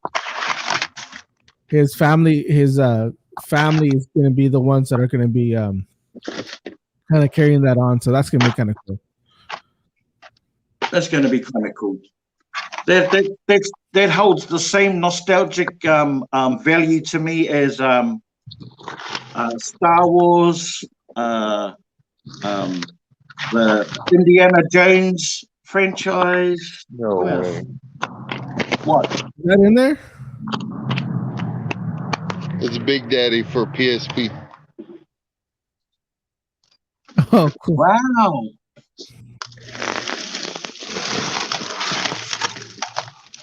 Yeah, you know what was interesting is that my daughter actually likes Ghostbusters. I was like, when she told me she loved Ghostbusters, I was like, she's my daughter. She's like really excited about the new Ghostbusters. So I thought you meant the new Ghostbusters with the women actresses on it. No, You weren't talking about that one, eh? No, there's a brand new one coming out. True. Okay, I'm sold already. I don't even need to know who's in it. We'll watch it and love it. Oh, I'd have to put Karate Kid. I'd have to put the Karate Kid franchise up in there too. All from the 80s. Yeah. Oh, I love a lot of 80s movies, man. I love the 80s style movies. Hard out, bro. Hard out. I think I went to my first movie. I was like 4 or 5 years old with my folks, and I think might have been Grease. Could very well have been Grease or Bed Knobs and Broomsticks. My very first movie that I ever saw in the theaters, I know exactly which one I went. My parents actually took me to go watch Transformers the movie. I was so excited. Oh no! It was that one. Transformers. Man, I buzzed out so much. I was like, I took my kids to that. Man, that was fun watching that the very first time. And what was the helicopters? What was the helicopter robot's name, bro? Can you remember? Like, no. Not that one. I can't remember that one. I know. Was it Transformers or was it GoBots? Because there was 2 of them. No, man. Transformers. When that helicopter, the opening scene was that helicopter coming in, landing to base, and they said back to the movie. The movie. Yeah. Oh, okay. Is that what you were talking about? No. I was talking about Transformers the movie, the cartoon that came out in 1985. Oh. I apologize, bro. I forgot all about that one. That's the one I went to go see when I was a kid. So now I'm starting to show my age now. Yeah. So I like what you're doing with your kids, though. Teaching them like basic cooking. Or the style of cooking that that you've learned. I mean, I've taught all my kids how to cook. I think I think when our kids leave home, they should leave home with some really basic skills. I think it was mentioned in here on the chat before. Just like respectful stuff, like clean, like basic cleaning and basic cooking. And I remember my mom told me one time, like son, in Spanish, of course, she would tell, son, you have to learn how to cook. You should learn how to cook because you never know. and I did. I learned how to cook a little bit, and when I started living on my own, I got tired of eating fast food restaurants all the time and nice restaurants. I got tired of all that, and I was like, you know what? I want a good home cooked meal, and I was just by myself, so the first thing I learned how to cook was steaks. Steaks. I perfected that, got really good at it. Learned how to cook eggs, all that stuff. And now what I'll do is I'll get a certain chicken. I learned how to cook chicken really well. Different types of chicken, how to make sure the chicken is moist, it's good, it's not overcooked. And then I moved on to fish, and then I moved on and now I'm working on my sauces to get better at sauces, and just to add all that stuff. For me, that's all fun, because it's something that, just kind of relaxes me. So my kids now have been wanting to learn how to cook and learn how to do all that stuff. So it's a good life skill for them, Yeah, absolutely, my bro. The first thing I learned how to cook I was taught. The first thing I was taught was how to make bread. My grandmother taught me how to make bread, and she said, as long as you know how to make bread, you'll never go hungry and you'll never go broke. Knowing how to make bread. Does that make sense? Makes sense to me. Yeah. Yeah, I have yet to make bread. I did accidentally make biscuits one time. Please explain yourself, Juan. How do you accidentally make this? Oh boy. I was trying to make I was trying to make cookies. Okay, I was trying to make cookies from scratch, and they did not come out as cookies. They came out as biscuits, but they were really, really, really good biscuits. Oh, that's classic. That's cool. Oh man, but they were good. And but yeah, baking's not my forte. I can only bake one good thing that's really good though. It's called pan de elote. It's cornbread, but it's not your typical cornbread. It's a sweet cornbread. It's a sweet, moist cornbread that's really delicious. I mean, I'm gonna share a little story, but don't tell nobody, all right? There's somebody in our circle. I'm gonna say it that way, not like in the dumpster diving circle, but just here locally where I live. That she's a baker. She thinks she's a really good baker, and so she thought that my cornbread, pan de elote, it's not really cornbread, wasn't gonna be that good. Okay, and because I'm not a baker, and she's like she thought she was all like this and really good baker, like she can do this and she can do that, and she didn't want to taste it. She didn't want to take it at all. And finally, I guess she went to go try some, and she went and got a little piece of that cornbread. I was keeping an eye on her without her knowing, because I didn't want her to get embarrassed and not eat it. So I was just there, kind of just watching, like just kind of watching her. As soon as she put it in her mouth, I saw that reaction. Oh, she had a reaction like she was like disappointed, and she was like, damn, this is good. Like you could tell like she loved it. I was like, and then after a little while she's like eating it, and I was like, she like looks up at me and she's like, this was good. I was like, yeah. Nothing like a bit of validation for your cooking, when we're our own worst critics, bro, of our own creations. It's like, like for everything else, yeah, but for that cornbread that I make, no, that one I know for sure is a really good dish. That's the one thing that I can bake like with my eyes closed, and it comes out delicious. Like, and so I knew she was gonna love it. It's just that she didn't want to love it. You know what I mean? Because she wanted to be el numero uno, eh? Yeah. Well, she still is. I mean, come on. I mean, I'm not much of a baker. I can't bake other stuff. I can't make macaroons. I can't bake, obviously, cookies. I can make biscuits.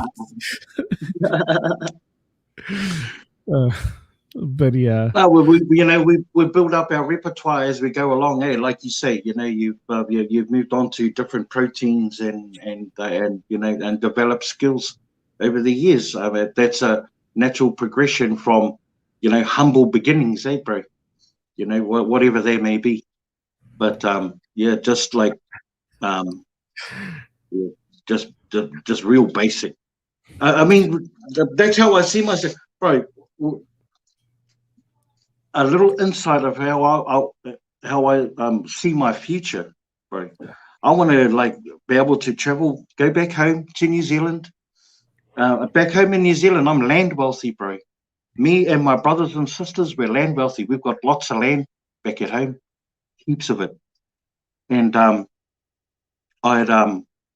want to be able to live off the grid, bro, and I can. Part of the knowledge that I've picked up a lot, in my short life, in my existence, is energy efficiency, bro. Solar and wind power, generated power, water turbines. I have, I live in a country that provides all of that: sun, wind, and flowing waters. So I totally see myself rearing animals, having a lifestyle block, but completely off the grid, bro. I would love to be able to do that. If I need to, I wish I could do that, where I can switch over, and just be self-dependent. That's why Ida's been growing her own garlic.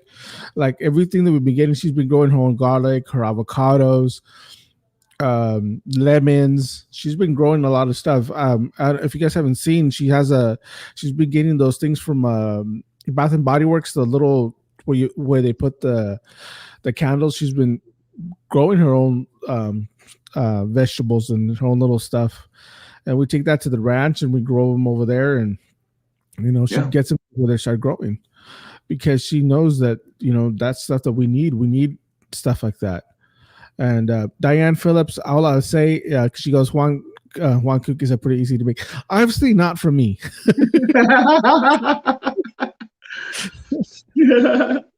Unless, of course, you make them by accident. You were starting off as biscuits, and they ended up as cookies.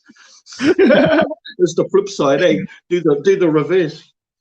Dude, I remember when Cake Boss was popular, and all these cake things were popular on TV. I wanted to do that too. And I was like, you know what? Because I like food. I like eating food, but that fondant stuff is not for me. I was like, cake baking is not for me. I was like, you know what? This is not. I'm not a baker. I will never be a baker. I will not try to be a baker. I'd probably try to make a few things, little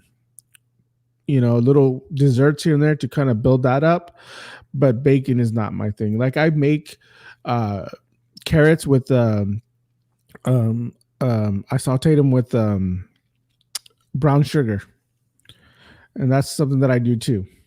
Yeah. That's have you tried doing carrots and orange juice? No. You were to try my bro, straight up, it'll change your world. Definitely have to try something like that, but yeah. But straight up, bro, carrots and orange juice. You would think like, what? You just like matching the colors? No, it's an awesome food profile, flavor profile. Cool. Just thought I'd throw that in there.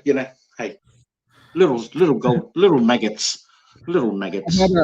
The bread you're talking about, the bread, I've always wanted to make bread, because I can see how bread can be really important. When this pandemic started, I know we ran out of there was no spaghetti. I couldn't find spaghetti. I couldn't find any pasta, so I went and I ordered a pasta making machine online, and I had a chef that actually showed me how to make my own pasta. So I know how to make my own pasta. It's real simple, it's real easy to make, and flour and water. Pretty much that's all it is. And we had our spaghetti, but yeah. Yeah, bread is something amongst so many other things too. You know, your linguine, your fettuccine, all comes from the same dough. Everything, a whole lot. Exactly. How about horticulture is another good thing. Like you were talking about your lovely wife doing the garden stuff. It's horticulture is a super important skill. Just to grow a tomato. Yeah, where are you at, right? At Five Below, but I just heard somebody arguing. I could have sworn I just heard 2 gunshots too. What? Stay on the camera, bro.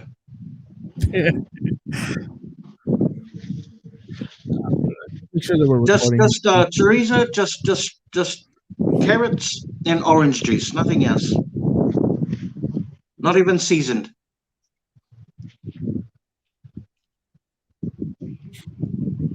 We're all like waiting here. And you think about it the way one, like even though you were raised in Washington State, culturally, you have your own basic foods,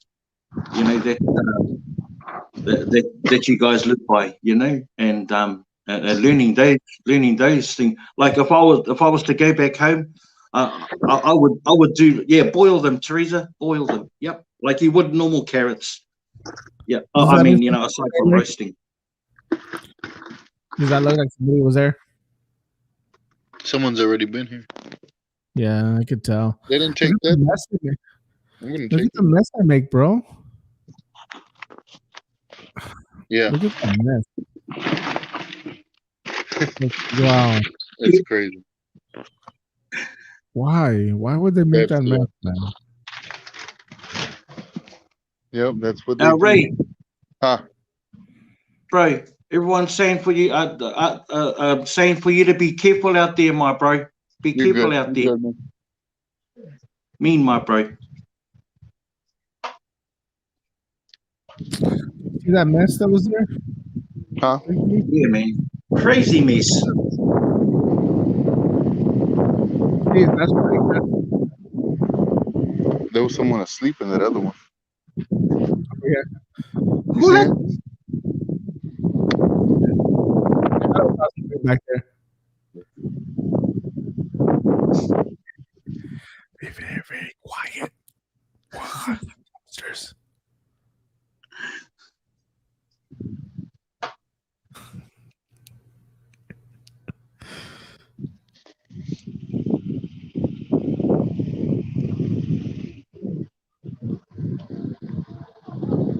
Oh well. Hey Ray, they want to know. You're sure he's asleep? Huh? They want to know. You sure he's sleeping? Yeah, he was. Somebody was sleeping right there.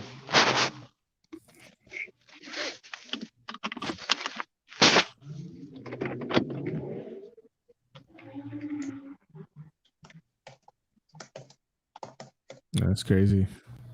Yeah. Never know what you're gonna run into, man.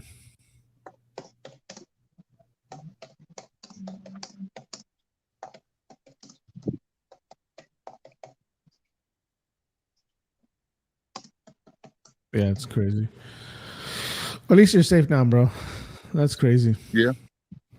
Yeah, there was actually a shooting a couple blocks from my work today too. I was like, that was crazy. There was like CSI was out there and everything. And it was like there's quite a few people arrested, and it was a kind of crazy situation.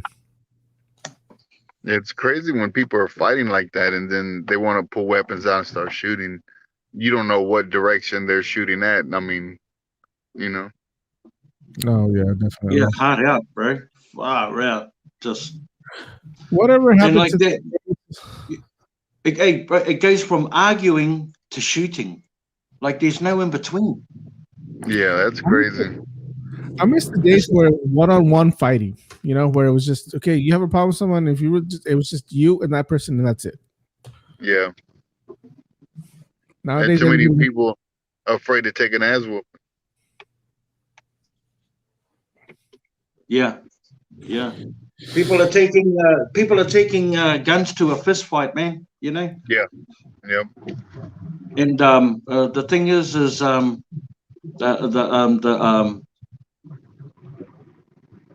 they're leaving the mentality of, you know, to live to fight another day.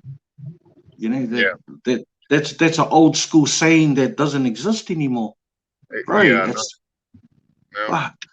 You know, you go and have a dust up, you know, take someone around the back, you know, and, you know, give them the old 1-2, or you get the old 1-2, whatever way it was.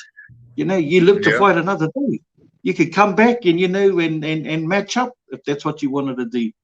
Yeah, Man, that's true. bro, it's like it's in game now. Fuck. Yeah, Tommy now they goes want back to in the shoot you. day- Yeah. says back in the day they used to fight, then sit down, have a beer together.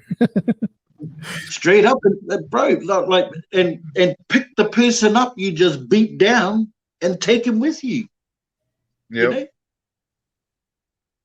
I don't know how many times I've been picked up. Lots of times, bro. Lots of times I've been knocked the fuck out, you know, and I've bounced back, bro. You know, because you can. But yeah, I'm still here. Fuck. Crazy, man. Yeah, I remember. Teresa, what's a victory garden? Tell me what's a victory garden. I mean, that sounds awesome. And I was wanting to start like a sensory garden. I really want to do a sensory garden on my land. You know, colors and textures and layers and aromas, flavors and tastes. In my house, back where I live, back home in New Zealand, I planted all these fruit trees. You know, before a couple of years before we left for Australia, and they're all pumping. Tree tomatoes, oranges, lemonades, lemon trees, grapefruits, peaches and plums. Man, I haven't watched them grow. I haven't been home in like for years, man. And some So I'm special looking herbs would be good to plant too. What's that? Some special herbs would be good to plant too. If there was, you know. Oh, and I've got a special patch for that. Unfortunately, yeah, that has to be hidden under the veil of the forest. Yeah, you can't see the weed through the forest. So they say. Oh my gosh! I remember. No, I'll share that later with you guys.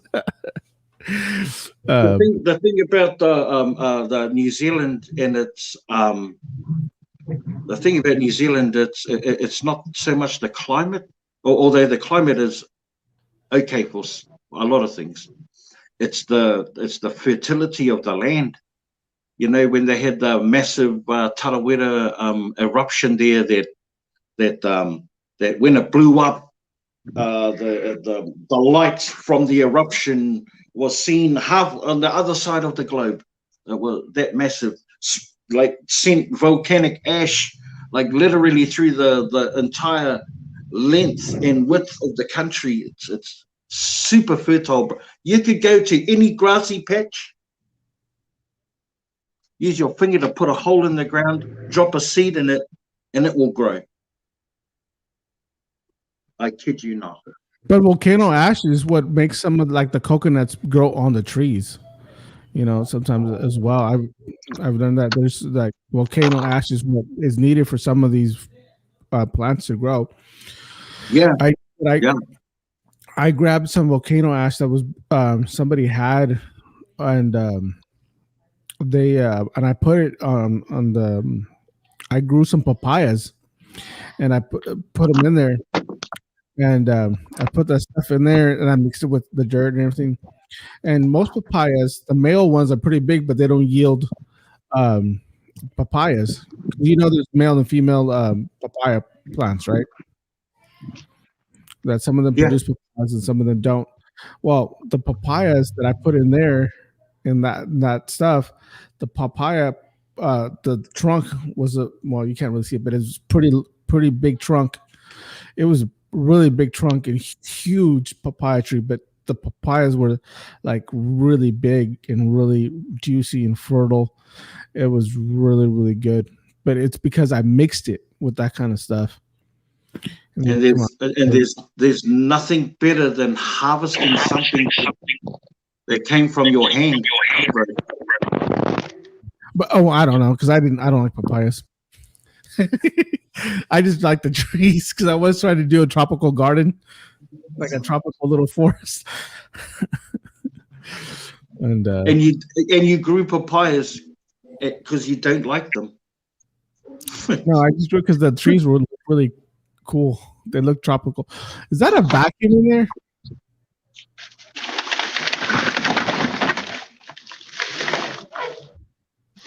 Look at that antique right there. Can you see that antique right there?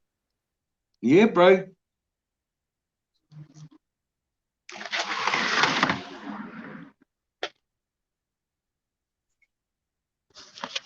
Oh, wow. Is that a... What is is that? it? It's a time clock puncher thing? Or what is that?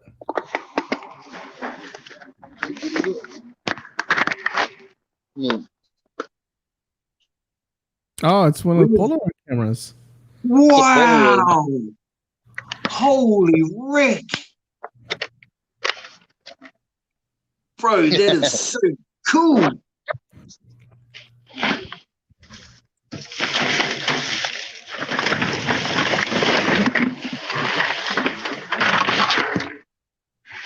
Bro, straight away, that's like the find of 2021 so far.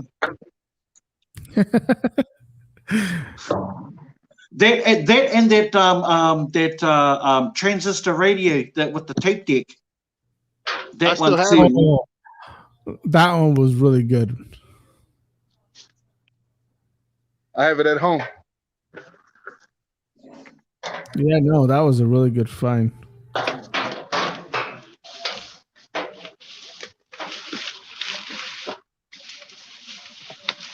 There's a question for you there, Big B. Hey? There's a question for you. That's Southern Bell.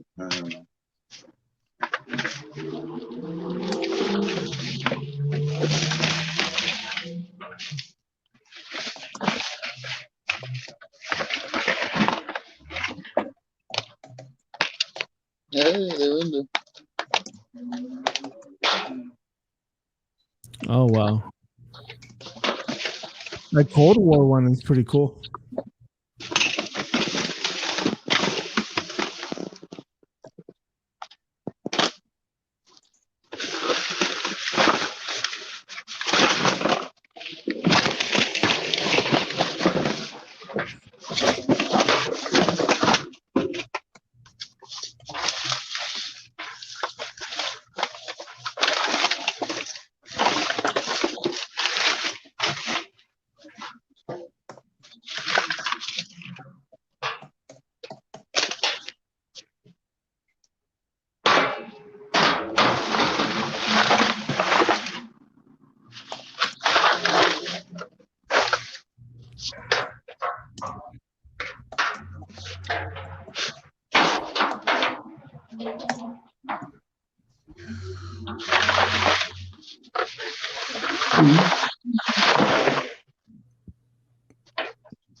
A lot of illegal dumping in some illegal dumping in there, that's for sure.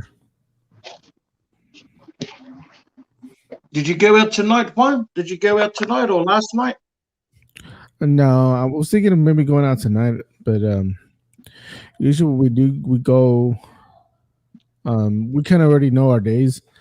So yesterday was one of the days, but I was a little tired.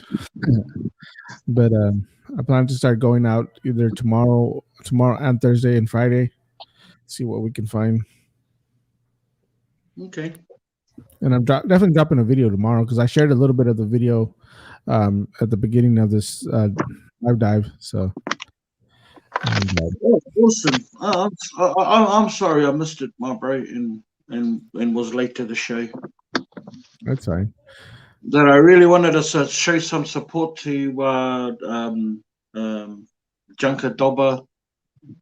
You know, he's exactly the kind of creator and channel that I want to like help. You know, like on one-on-one basis. You know, he lost his wife recently. He's 80 years old. He's 80 years old, bro. He's one of the. He's the reason why I want to learn my skills and help others. You know, it's for people like him because I got the mad respect for him. You know. Yeah, I know. I've heard you talk about him before. You know how he's been there. How you guys, you know, have been following him for a long time now. Yeah. Hey, Ray. Yes. Heather's a health nut. I'm sorry, health nuts said that they have found a Polaroid before and sold it for a decent amount of money. Really? Yeah. Interesting. I mean, where do you even get the film for that? Online, Amazon. That's the only place you can get stuff like that now. But there's people that like stuff like that, you know, I guess. You just have to try to move it. Yeah, I've sold one before. The neighbor lady went through the stuff I had in my living room, and she bought one. She said she had film for it, but I don't know what happened. She never told me anything back.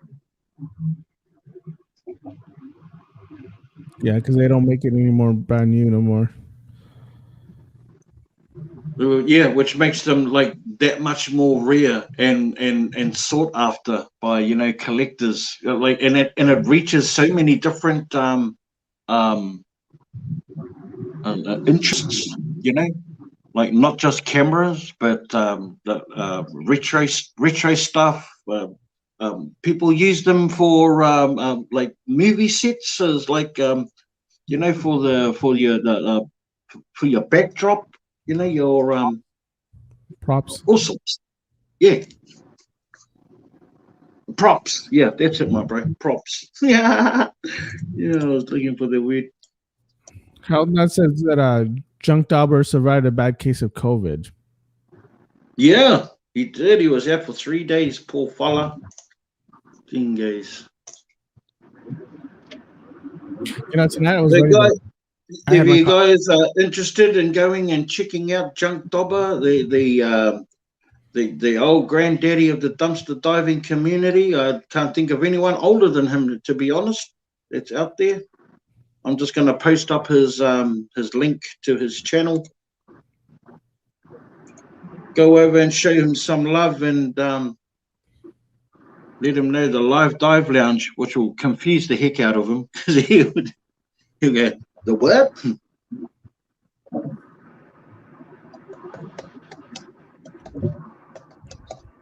And he's a cool old dude. I mean, not old. He's a cool guy. He you know, you live that long. You know, you must come. You must go home with a few stories, eh? You know, when you've been around the block as many times as he has. But he's got some like awesome stories, man. Good storyteller too. Good storyteller. Well, this one time at band camp. No, I'm just kidding. Nah. No, but yeah, you say you're kidding, but you're not really. Yeah, you went to band camp. Come on. Hey. It's just us here, us and 38 others. You have no idea what goes on in band camp, okay? But I can't say. There's a lot of stuff that goes out in band camp. Yeah.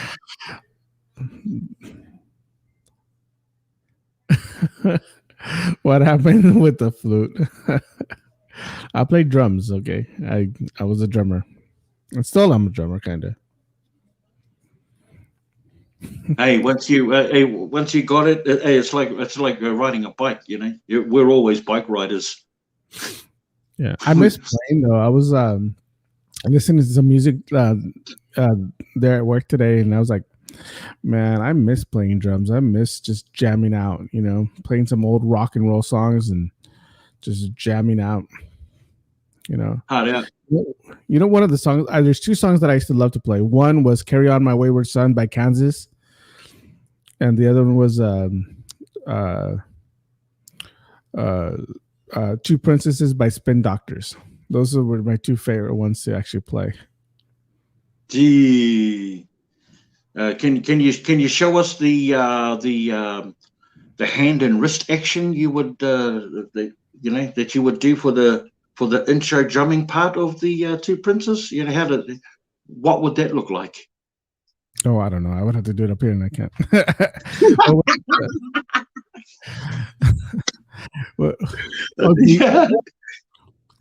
Here, not so much here in Texas, but up north. I know down here they don't do it, but up north in Washington, I used to play. I used to play at what they call the pep band, because they used to play music at the basketball shows, at the basketball games for high school, and I used to break drumsticks playing to. I would always play Nirvana, that Smells Like Teen Spirit. Oh my gosh, I would always break drumsticks to that particular song. I would always have like a couple of drumsticks in my little pouch that I had next to me, because I would always break them like. I'd be like jamming out big time. So, bro, where did the drumming where did it all start? The inspiration for wanting to be a drummer. My dad used to play music all the time, so he was always in in church bands and stuff like that. Growing up in Spanish church bands, so I grew up playing drums as a little kid in church. I remember they used to drag me down from the drum set because I used to cry because they would take me off.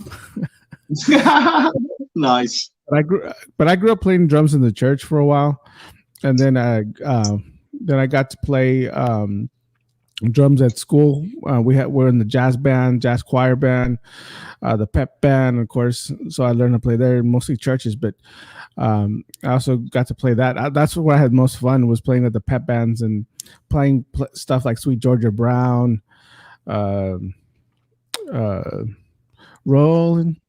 on the river, da da da da da da. Yeah, so I used to play all those songs, man. We used to have a lot of fun playing those kind of things, and jazz was so much fun. The improvs that we used to do with the jazz, it was really kind of cool. And I miss playing, man. And of course, I got to play with, I think I mentioned it here before, I got to play with Amy Grant one night because her drummer got sick or something like that. Something happened to her drummer, and the drummer that was usually there wasn't there. And so I rehearsed that whole day with him. It was an experience like I've never experienced before. It was the first time I ever played with somebody with so many professional people. It's a different experience when you play with that level and that caliber of experience. It's at a whole nother level. It is, bro. Yeah, and, especially when you add up all the years that they've been playing, and an accumulated amount, and it adds up to hundreds of years. Hey, bro. And I was only 16 years old when that happened too, so I was still really young, Bro, what a heck of experience! It's no wonder that you fell in love with it, and you got the bug early, bro. Hey, you got the bug early. I also got to, because I used to play for a lot of different churches. Like they would call me up and they're like, "Hey, can you Bella, no, not Vince Gill. They weren't together yet. This is like when the baby song first came out, so it was before Vince Gill.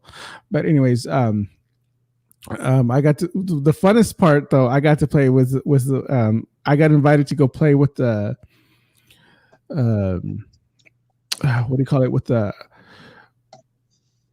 a black church. Okay. Now they had another drummer because they didn't know, because I wasn't sure I was going to be able to make it, and that drummer did not know how to play that kind of music, and I didn't know either. And but I just jumped up there and I was like trying to figure this out, and I was like trying to okay, I was like doing little things to kind of make it seem like it was part of the thing, and one of the bass player leans over, is like, "Hey, bro," I was like, "You just need to feel the music, bro. Just feel the music." That's all. And I was like, "Okay, all right." I just started just listening to it, and man, those offbeats were offbeats, man. It was just, I loved it. Yeah, and it's a heck of a thing, to be a Hey, Ray, you're musician. still mute.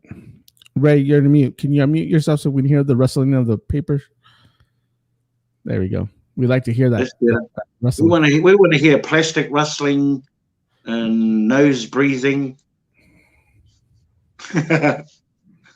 Hey Juan, how have you found that lately in your videos? The Darth Vader breath. Is it? I haven't noticed it. No, because the camera that I have, the GoPro Hero 8 does a really good job of masking that out or getting it out. But I was really surprised with this last video that I just watched today and just did. I was using the GoPro Hero 7 on my head, and that one you could always pick up the noise, and I didn't hear it. I was like, woo! I was like really excited. You know what? So I was talking a lot more on those videos. Oh yeah, and that helps. It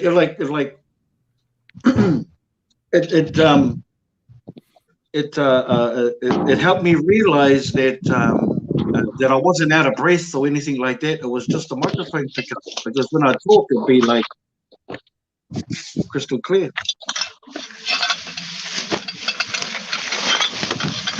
Hey Tommy, I'm gonna drop a name right now that you might know, and I hope you know it. I mean, if you don't, that's fine. I also got to play with she wasn't a young lady when I played with her. She was younger.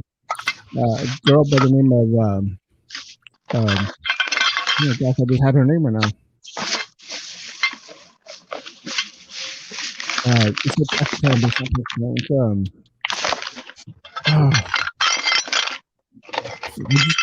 forgot her name.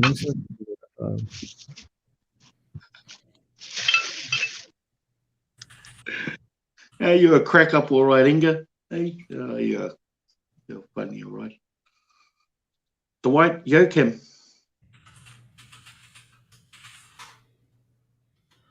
I'll figure it out real quick here. Give me a second here. There's not many people that do this song. Christy Lane. Her name is Christy Lane. And that's who I got to play with. She was a Christian country type of singer. Her name was Christy Lane. I think I recall Christy Lane somewhere. It's like old school, like. Yeah. Yeah. Okay.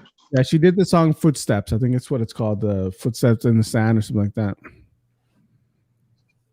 We got some other. How about Patsy Cline? Are you a fan of Patsy Cline? Oh, Tommy Gunn. Oh, Cindy likes Patsy Cline.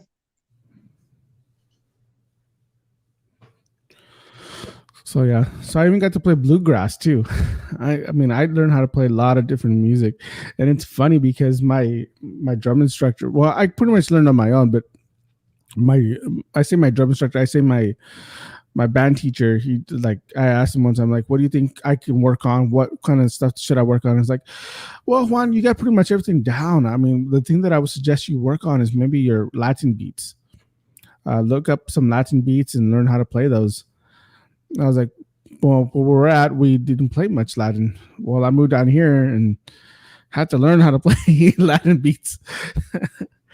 So, and but yeah, I learned how. And did you have a microphone set up so like you could sing and play at the same time, or like do BVs, backup vocals? I never sung. I just played drums. I'm not a singer. I wish I was a singer. I'd love to sing, but singing is Bro, not what are you talking? What are you talking about? You've been busting out like singing songs, little snippets of your velvety voice over many a show.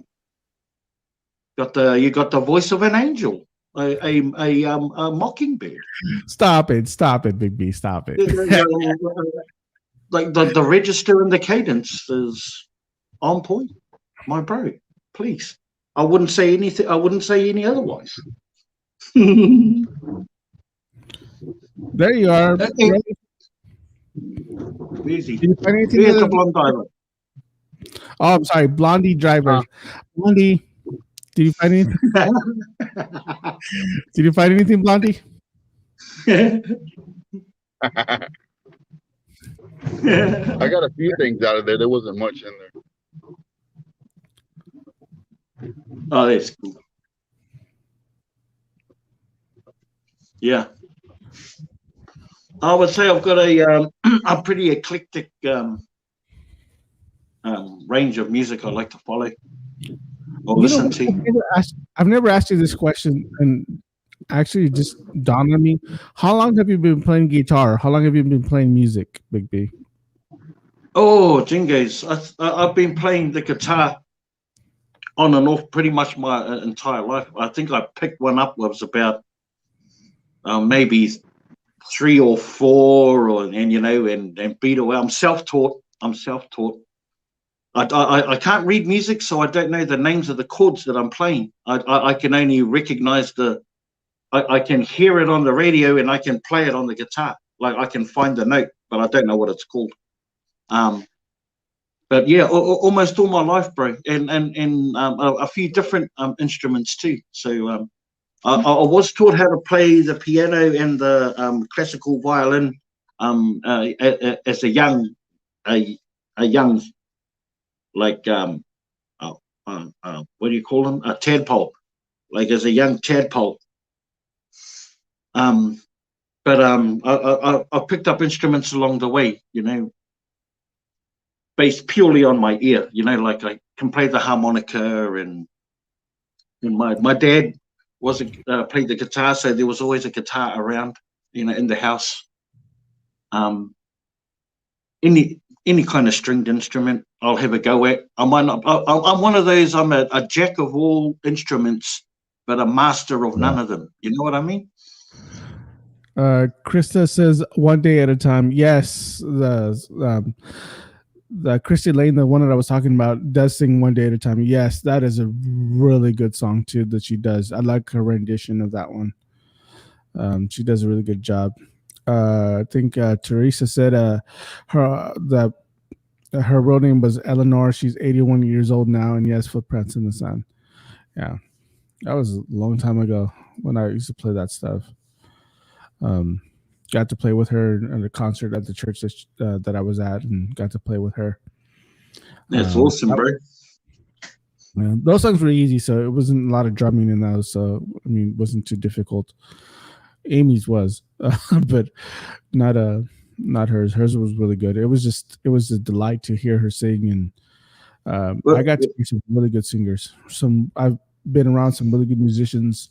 I've been around with some really great musicians. There's one guy that he was a savant when it came to music. That kid, he could play anything, bro. He was like you, though. He wasn't really like with notes or like that. He did everything by ear. Like he played by ear, but because he was at such a high level, so good that he didn't like doing it. He can do it, but he didn't like doing it, And I was like, man, I wish I had his talent, There's some people that are really talented, but they just don't do it, Yeah. But yeah, that's interesting that you've been playing that long. Wow. Yeah, I started playing when I was like 8 years old. Maybe, no. I mean, I was like 6 or 4 years old when I started playing too. Man, yeah, because I was playing drums at this other church at 9 years old. I think I played with Patsy Cline when I was 12 or 13 years old. Not Patsy Cline. That that lady that I just said. Man, I can't remember her name. Christy Lane. Christy Lane. There you go, Christy Lane. And yeah. Hey, someone. Hey, have we got a moderator? Oh, I'm a moderator. It's time to remove e-dreams off the thing. She's starting to be cheeky to Big B.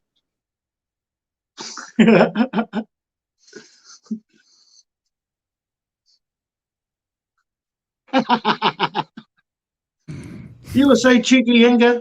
You better stop it, or you're going to get removed. I'm only joking. Oh gosh. So yeah. Tommy, you talk about some of the, I'm going to tell you something. When I used to live in West Texas, and I lived there on my own for a couple of years. I was a manager. Well, before I was a manager there, there used to be some workers, and we still listen to a few people by the name of Merle Haggard, Charlie Daniels, what's some other ones? Willie Nelson, a lot of George Strait. Got to listen to a lot of those guys. The Magnificent Seven, I think that's what they were called as well. Got to play with some of those people. Oh, not play. I would listen to all the kind of music, man. That's all they would listen to. So I got into it after a while. You know, you think you wouldn't listen to that kind of stuff, but like you, I'm eclectic big time. But yeah. Yeah. Well, I was growing up. I got 6 brothers and sisters. You know, so walking past their bedrooms, there was a different sound. You know, my sister was listening to heavy rock, and my other sister was listening to psychedelic music, and my brother was listening to reggae, and so on and so on. You know, it sort of they had their own taste of music, and I was exposed to it all. And that, not even to mention my parents' playlist and the stuff that they used to sing and play. You know, so that's where I guess my maybe my ear came in. You know, I was exposed to all of that different kind of music. It was easy to like, because I was always around so much different genres. Yeah. Yeah, that's where it all stems for me. But yeah. Alrighty, I think we've been on here for about 2 hours and 30 minutes, and we've been on here for quite a while. What do you think, Big B? Yeah, bro. Yeah. We'd like to, guys. As you know, we're trying to keep the show at a bit of a structured time. You know, we like to do it around about 2.5 hours max. Anything longer than that, people start getting a bit tired and stuff like that. But yeah, let's wrap it up. Alrighty. Well, you guys saw the video that I'll be posting up. Maybe probably by tomorrow it'll be up. If not, by tomorrow it'll be up. So I have that coming up, and we're gonna be diving to get some more material for you guys to watch. Hopefully, we find some really good hauls out there, and hopefully, we have some good stuff for you guys. And I know Grab It is somebody asked us, is Grab It still gonna be on the show? Absolutely. He's still part of the show. He's still part of us. Yes, he will still be on. He just needs he just wanted some time to kind of just spend time with his family and stuff like that. So he's been busy doing that. He's tried to come on as well, but he gets busy, and I know that his wife is going through some pregnancy what do you call those morning sickness type of stuff, so crook as a dog. She is crook as a dog. So that's been going on, so we understand that. We want to keep this stuff fresh. We want to make sure everybody that comes up here is fresh and good to go. So and Ray's no longer with us. Now it's Blondie Diver. Look at this. I'm at a 99-cent store. Holy heck! They're all Valentine's cards. Wow. Oh. Nothing but Valentine's card. And look at this. Those just good. Beef sticks. A whole box. Wow.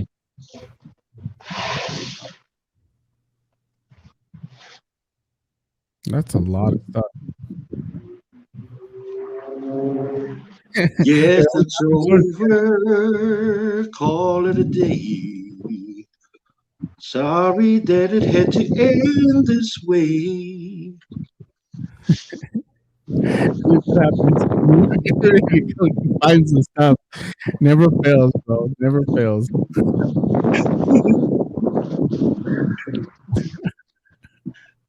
Hey, maybe we're just as much of a curse as we are a blessing, my bro. Like the last couple of live dive lounges, we cut it off a bit early, and the bro was finding stuff. When we stuck it out with him to the very end, he wasn't finding anything. Who's the bad luck here? It could be us. It could be us. Hey, that's a lot of stuff, right? That's what I call a store right there.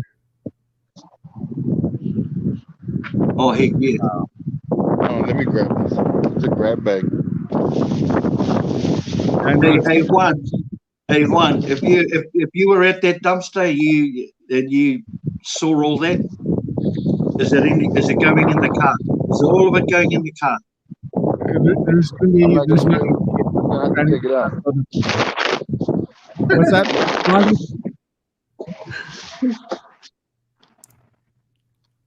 There was Blondie and I forgot.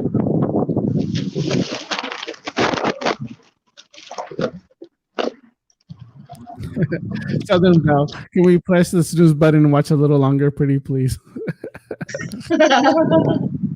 I guess so. I guess Ray's here. The Blondie diver is here. This one of my folks.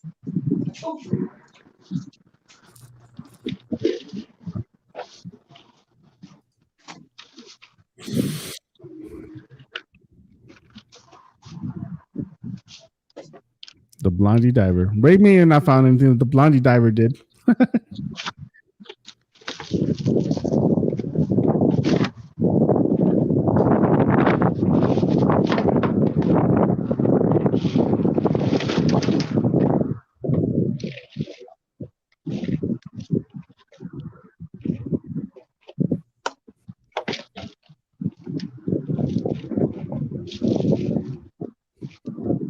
See where Ray is at, and Dollar General, I believe he said Dollar General. I mean, as as far as His route.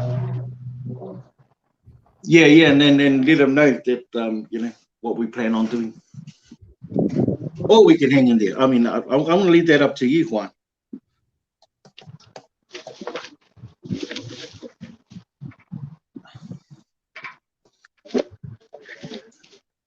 Tommy.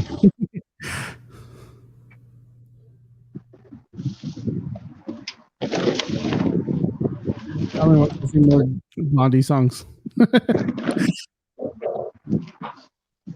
Good old Blondini. Good old Blondie. What else are you finding in there, Ray? We can't see.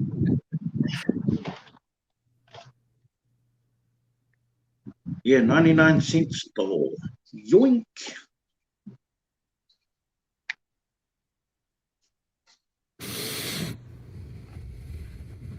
No easy to pretend. Man, that was pretty crazy.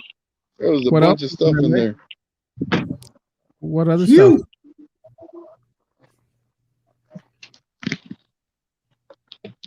Look like they look like I don't know. I can't remember what they look like.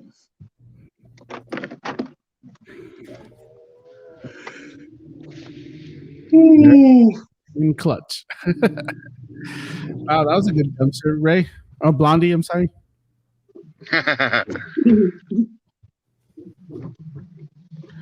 Hey, bro, we're gonna call it a night and let you find some stuff because I know that once we cut out, you usually find the big hauls. We're gonna let you find those big hauls. That's cool.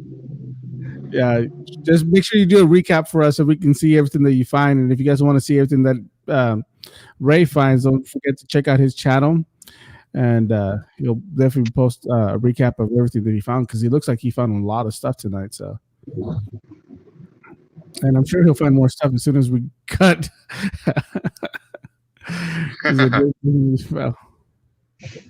Man, I'm jealous. All you guys are looking all really nice with your blonde hair and your long hair.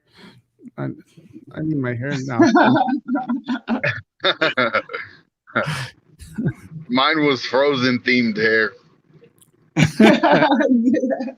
Yeah, Ray was half Elsa.